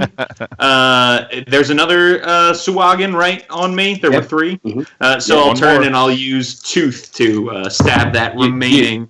You have advantage. You have advantage on that because of the decorator crab as well. Don't need it because I've got another natural 20. You are kidding Oh me. man. Oh my Yeah. goodness. What? Right there. Beautiful. Excellent. There we go. Yeah, this is turning out great. And so that's going to be 12 plus. Okay, so 17 damage with Tooth. Yeah, that's enough of that. He's down as well. There is another cloud of blood, like exploding in the back of the temple. Oh man. Wow. Like a Yeah, and I'm just whirlpool of blood. opening my mouth, like inhaling it, through the gills, just getting some of that good blood going. It's Nice. the Gatorade of weresharks. Breathe some blood. Okay. All right. So let's see, Aram. So Dan, I want you to roll a d20 for me. Yes, sir. I have a 10. Oh, just enough. Oh, you took the priestess down, right? Yeah. Yeah. Okay. So the DC for the roll goes up by 2 every time you take one of the acolytes or the priestess out. Oh. So they actually missed that one. So the next stage of the ritual did not go into effect. Cool. Nice. All Excellent. right. So that is actually what they're doing, and the Swagan are attacking. So Dan, you still have 2 on you. I still have 3 on me. Oh, you do still have 3 on you. You're right. Yep. Oh, no. Oh, that's not going to go well. Oh, Jesus. How many hit points do you have? Oh, you've got to be kidding me. Oh. All right, so It's less than he had before. they have 6 attacks, right? Uh-huh. 2 Oh each. god. Each of them rolled One of the dice was under 5 on all 3 of them, and the other dice were all 20s. No. What are you going to do? He's in Wow. Wow. What are you All going to right. Let's see. boy. So it's going to be max. So it's going to be, let's see. So that's 5, and then 6, 7, 8, and then 16, and then 24, and then the 3 were missed. 24 points of damage, which actually is as bad as it Still up. Oh, what a turn of emotions to take her down and a turn to see our friend being torn apart. Torn to pieces. No. Yikes. Oh God. Okay, so and then the Sahuagin on James all try to clog your gills with their innards. Wow. That's their attack. And that's it. So then now it's another PC slot. Wow. Who wants to go next? To the top of. I'm furious. Okay. James, Do it. Go. Go for it. So I'm gonna fall on those 3 that just attacked my good buddy, and you know that I'm starting with another flurry of blows. Nice. So there's 1 that's been damaged and 2 that are full up. I'm going for the damaged one first. Okay. Should be called Flurry of Teeth. Yeah. Flurry of bites. Flurry of chomps. There you chomps. Biomineralized structures. So it's does fine. So it's still AC 12, of course. Yep. So 8 to the damaged one, and he's got to make a DC 12 dexterity saving throw. He fails the save and dies. Yeah. Oh, all right, excellent. Then I turn to his friend Awesome. and so overcome with rage and grief that my bite misses his friend. Okay. But I do stab out at the other uninjured one with Tooth. And I do hit with Tooth for 6 piercing damage. Okay, you got it. Nice. And I let loose like a super savage, as loud as I can underwater scream. Nice. All right, another PC slot. Dan, I'll go. you want to go? Yeah. I will shift my hunter's mark to the one that he just wounded, and now that I have an ally in the combat, I can press my martial advantage. Oh yes. I got this one. Can you tell everybody? Can you tell everybody what that does? Yeah, martial advantage as a hobgoblin. When I have an ally within 5 feet of my target, I get to add an extra d6 of damage when I hit it. So it's sort of like sneak attack. It only works when I have a buddy, not if I just have advantage for any reason. All right, so thanks to the bless, I'm going to hit an AC of 26 for 10, 16, 18 damage. That's it. He goes down for sure. Ah. Yeah. Yes. Nice. You guys have 1 left. Sheena has guided you. Yeah, That's right. That's right. There is a shark that's wandering around in there too, but he hasn't done anything yet. So. right. Okay, so that's it. That's right. Exactly. The crab, the decorated crab. Okay, so where did I just go? Do we Okay, cut back so- over to the ritual? Yes, we do. Cut back over to the ritual. So who is next? That would be James. Roll a d20 for me, buddy. Oh, here we go. 17. Uh-oh. All right. So everyone recovers 20 hit points, and you now gain resistance to psychic damage. So you've now Why does this keep doing good things for us? I feel really weird about this. Yeah. Taking us over. Just let this happen. Don't worry about Let it why. happen. We'll be superheroes by the end of this. It'll be fine. You guys. Nothing bad could be happening. Ugh. Just let it happen. No. All right. The priest's eyes snap open. Priestess's eyes snap open. Oh, Dead. All right. We'll handle this. But she doesn't do anything this round. All right. Now you have 2 more PC slots. So that's Darcy and Aram. I mean, I've already got the spear in her, so I'm going to spear her again good. as Okay. a bonus action. And you pull the harpoon out. That's what you do. Right, yeah, right. Nice. Let's see if I do well enough. 14. Hit? Yeah, that's fine.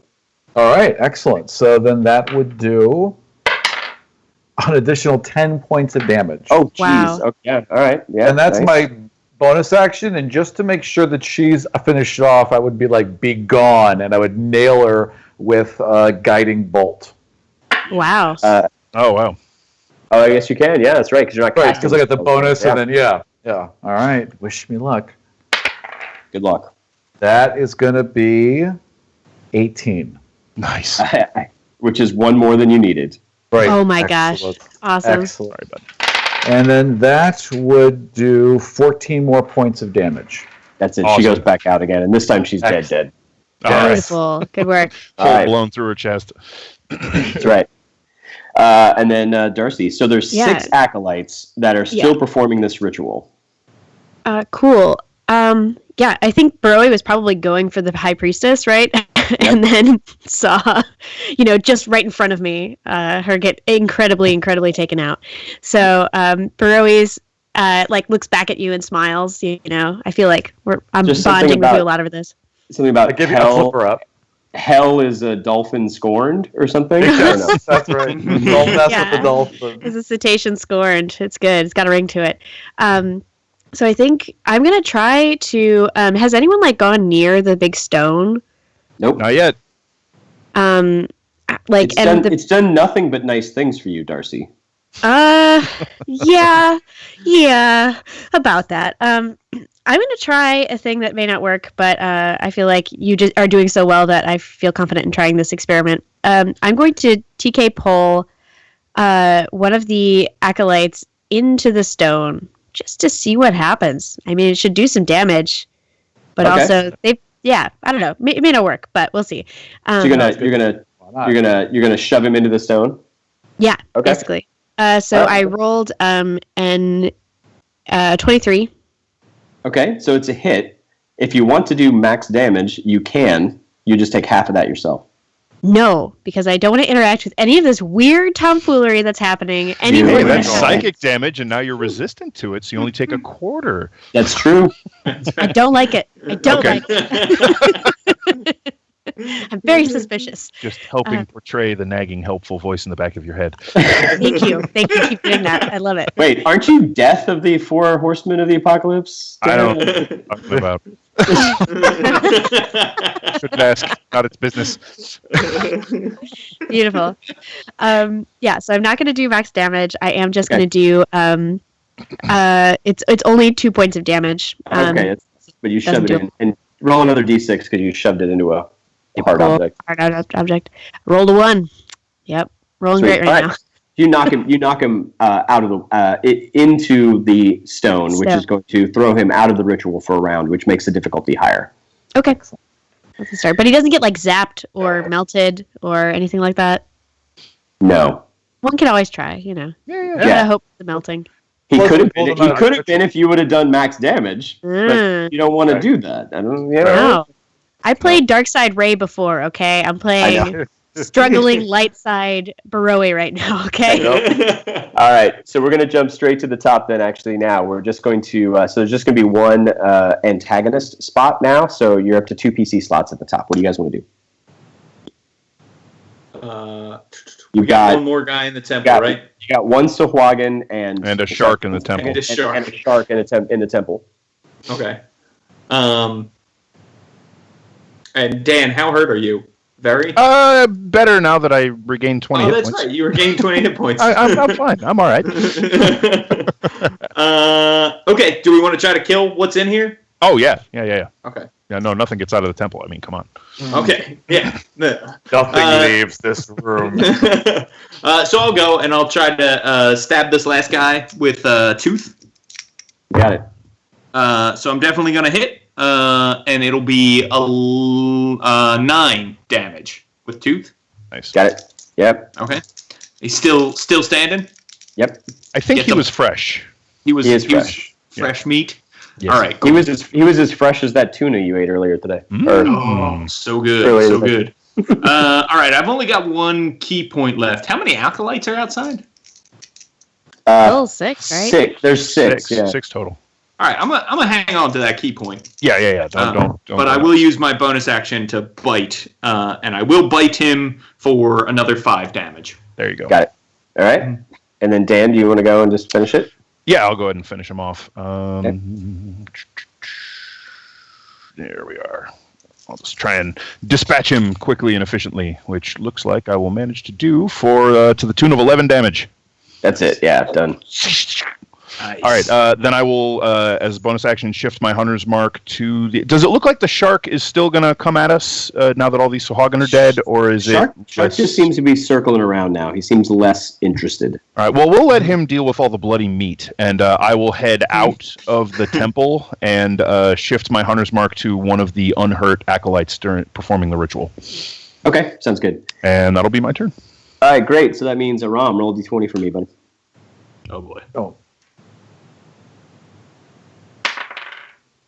7. Okay. Plus The ritual 8. does. Yeah, the ritual. No, don't worry about the pluses. The ritual continues. It did not trigger anything this round. But doesn't progress. It does not progress. So that leaves Darcy and Aram. You got the last 2 spots for this round. So basically, yeah, there's Darcy and Aram. You can go. Awesome.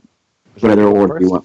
Yeah, Baroe whiffs real hard, trying to, slash her trident at one of the, sort of the one that got knocked into the stone, one of those acolytes. I rolled like a 7 with all, or, a 13, I guess, with everything, which I don't think hits. That'll that might hit them.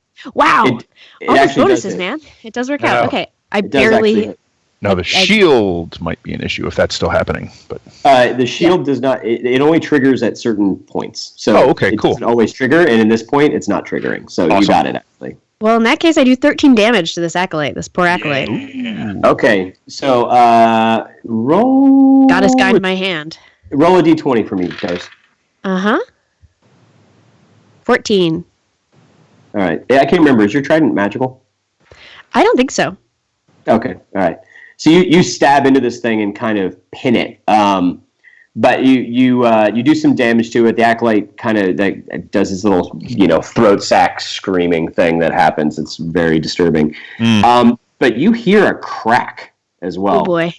And when you pull back your trident, you've hooked the acolyte. You pull him off of the stone, and you see there's a slight little crack, almost like an eggshell crack along this thing, and something is oozing out of it. No, sorry. All right, Aram. All right, so that acolyte is wounded. Yeah, it's got a trident stuck through him. Yeah.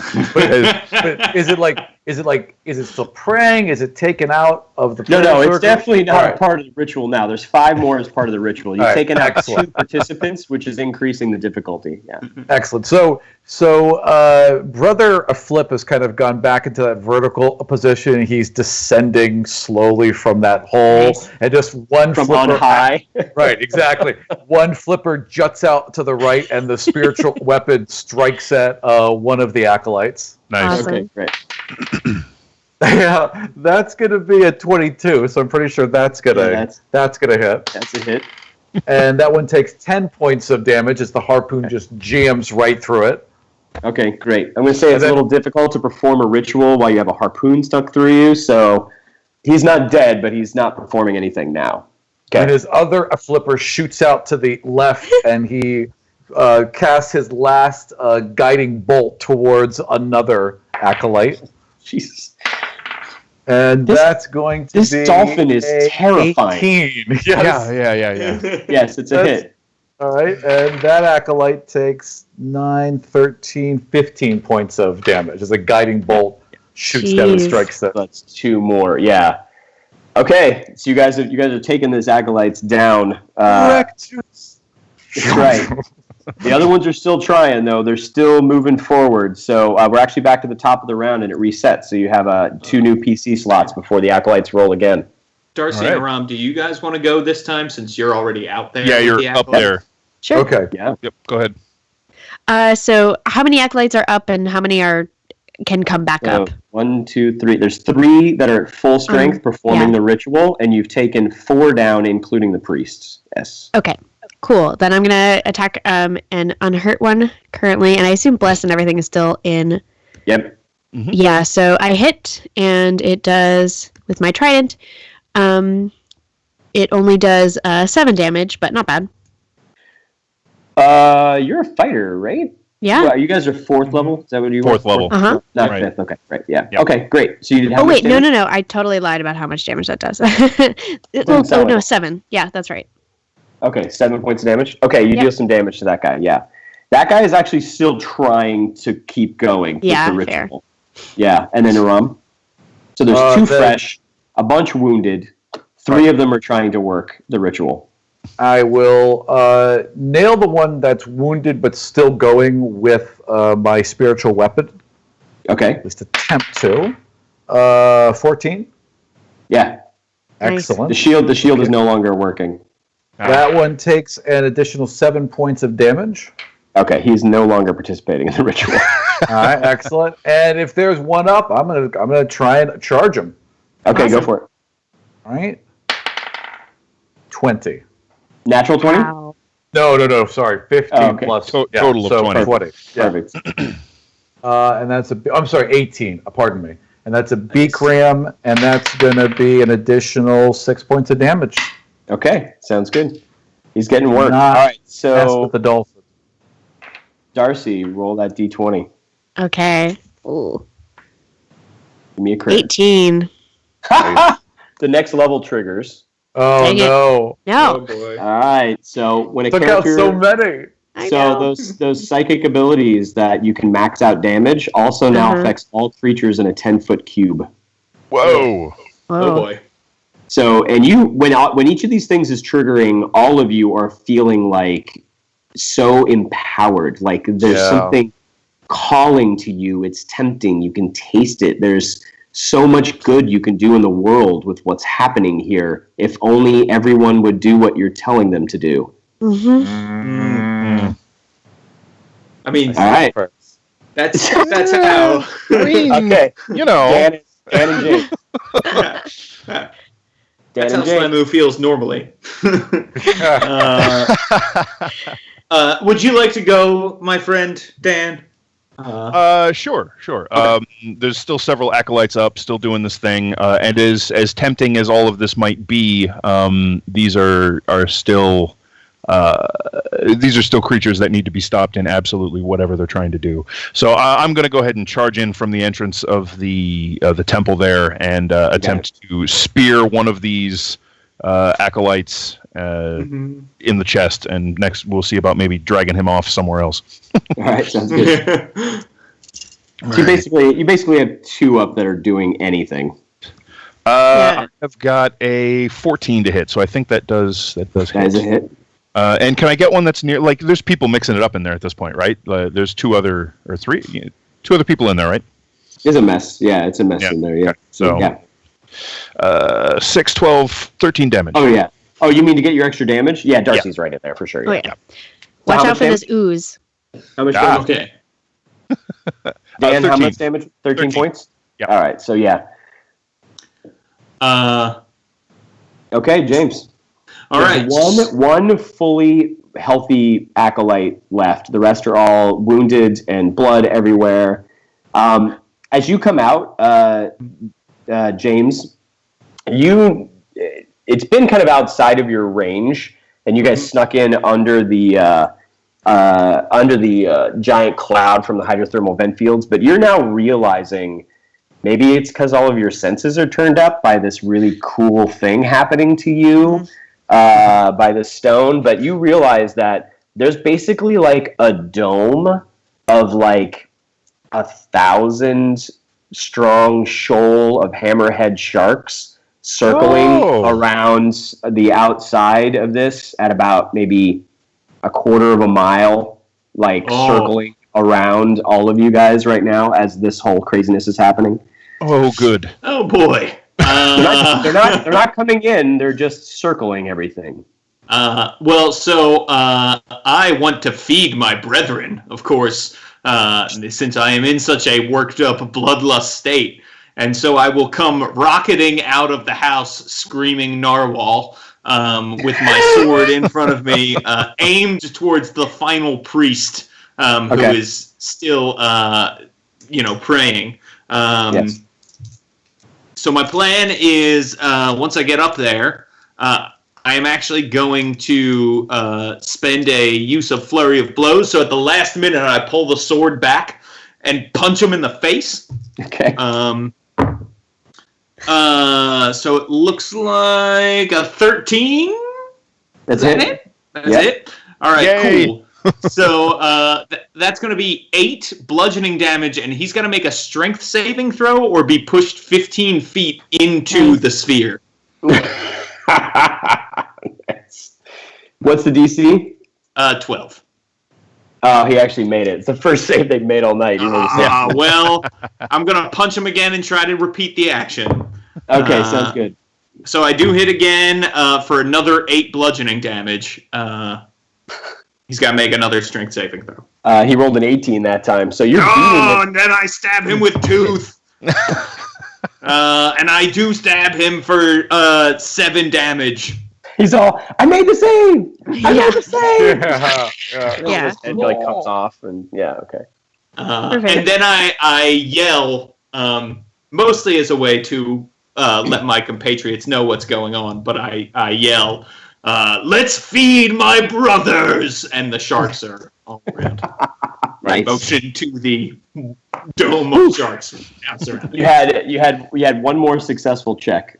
If they had completed one more check, they would have finished the ritual. Yeah. Eek. That 18 pushed the limit there. Oh, nicely done. The ritual has been has not been completed. The ritual has been stopped. You guys dispatch the rest of the Sahuagin. That shoal of hammerheads kind of dissipates. Actually, a few stragglers come down to take care of some hungry bellies.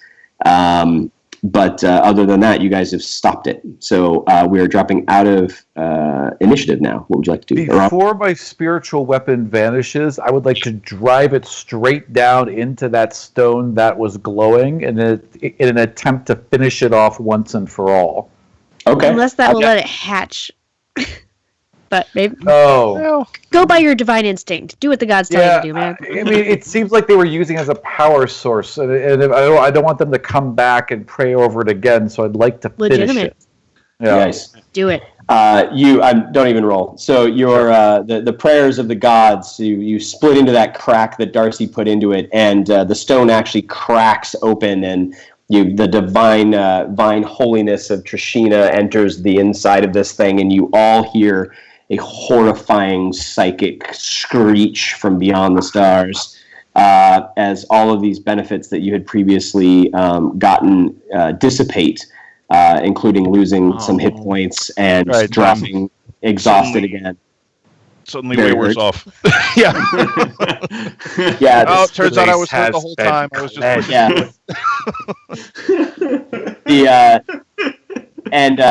it cracks open, and the stone itself is almost more like an egg than a stone, and inside seems to be this horrifying brain gray matter that has filled this stone. Okay, sweet. Yeah. that's fine. All right, that's done. Nice. Until 2 weeks later. Right. Congratulations, you've gained 6 levels of Warlock. Yeah. Nice. Nothing like a were-shark monk Warlock. Oh, God. All right. But it also comes with 6 levels of evil. Womp womp. Oh well. Think all the good you can do. Yeah. You guys have successfully stopped the ritual. Well done. Excellent. So you guys, I know we were shooting for maybe like a 1:30 my time stop time. We're just a few minutes past that. So that's okay. Unless there's something you guys, how would you guys like to wrap up? What's the time frame, James? I can either wrap it up with some exposition, or we can wrap it up. Yeah, we can. I think we have a couple minutes for exposition if it's not going to take too long. We got like 5 minutes. Yeah, no problem. Yeah. So you guys disrupted the ritual. So there's enough information in the temple itself that you guys can make some checks. Arcane religion, investigation rolls, that kind of thing. The Cold War was likely started by the Sahuagin, quote unquote, digging too deep. Mm-hmm. And triggering something accidentally that unified them into this terrifying, mass. But after what, almost 2 decades, the Sahuagin priestesses had researched what had happened and have located 8 of these locations.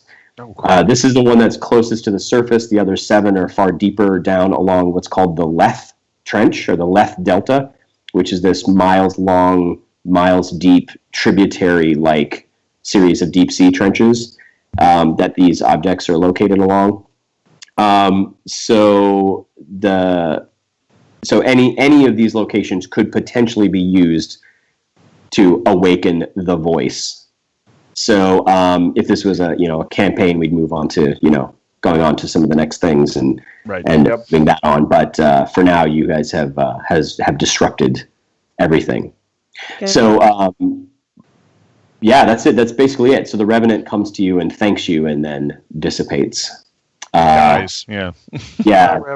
I pray over its bones and scraps, sending it on, on its way. On its way, the Salenti Revenant, and that's it. Its soul was one of your people. That was awesome, Rich. Thank you so much. Yeah, it was super great. Cool. Thank you. You're very welcome. I will miss Brother Flip. I'm not gonna lie. Brother Flip needs to make a return somehow. It was too good. I'm just saying. Sounds like it's open for a sequel. Sounds like it could happen for, could be a thing. Just saying. Have a time jump to the Flip 8th one, right? The Reckoning. Because you weren't horrifying enough in the first. Flip harder. Flip harder. So I just want to take a moment to thank, first of all of our wonderful players today. So Dan Dillon, Darcy Ross, and Aram, thank you so much for coming here. These people all have amazing projects that you should check out as well. Mine's okay. So if you want to take a moment, why don't we just go around once more, shout out where people can find you. Dan? Sure. I'm Dan Dillon. I'm on Twitter at Dan_Dillon_1. I'm on Facebook. I moderate the Dungeons & Dragons 5th edition Facebook group. We have 80,000 members now, so there's just a hell of a lot of D&D going on there. We love talking about it, and good-naturedly arguing rules, and it's a good time. I do an awful lot of design work for Kobold Press. I'm working on the Midgard campaign setting, and I have an article in their recently released Kobold's Guide to GMing, which is super cool. Yeah. Nice. Awesome. Nice. And thanks so much for having me on, guys. This was a blast. Oh, of course. Thank you for playing. Darcy, where can people find you? You can find me most places at Darcy L. Ross. So Twitter is a good place to find me. You can also find me writing on Gnome Stew, and you can find me at Gen Con and other places working with Contessa. So if you are a person who identifies as your identity belongs to some kind of marginalized group, even if you may or may not feel marginalized by that, we would love to have you GM for us at cons and things, or have you run panels, or do all sorts of cool things, just so we showcase the diversity that already exists here in gaming, which is what we like to see. So contact me about that. And and listen to Cypher Speak if you are intrigued by or already in love with the Cypher system, which is my jam. Absolutely. It's a great podcast. And speaking of great podcasts, Aram, where can people find you? Well, people can find me on Twitter at Vartian, at Godsfall DC. I'm also part of the Dungeon Rats crew, which is a new 5e podcast. And they can find me April 22nd, which is Saturday, at C2E2. I will be there all day here in Chicago. Man, I'm awesome. So jealous. Jeez. I'll be passing out buttons. I've got so every time I do a show, I make a new logo. Nice. So there's also every show only gets one design. So this is it. There's 100 of these, and that's it. Ooh. Awesome. Come find me, and they are yours. Nice. And I think we need to give a lot of thanks to today's dungeon master, today's adventure writer, today's master storyteller, and all-around great human being, Rich Howard. Yes. So, Rich, and thank world you builder. so That much. was quite a world. Oh, it was so good. I want more of that. There's a lot going on there. I enjoyed an undersea adventure. Well done, sir. Yes. It's like it's my job. Rich, where can people find you? You can find me on Twitter at Umbral Walker. You can also find me at Whelm, the Young Justice Files, on Twitter at the YJ Files, and you'll find links to my personal Twitter account there.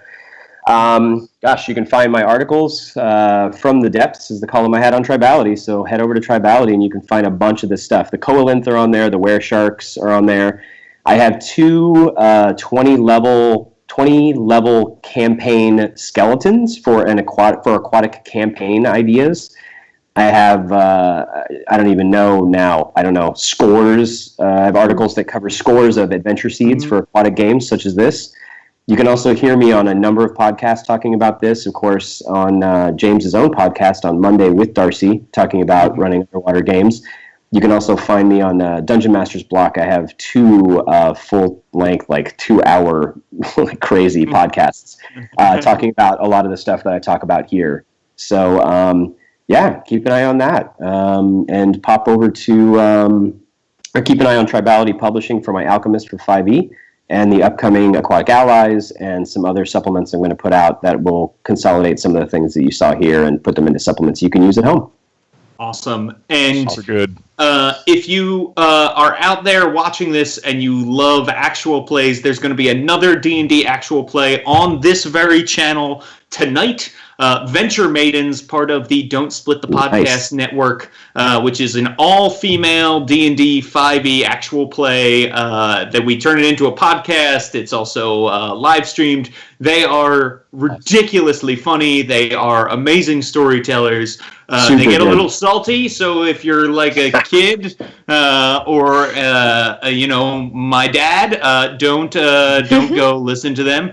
But otherwise, you will really, really enjoy them. They are an amazing podcast. So check out Venture Maidens tonight at 8:30 p.m.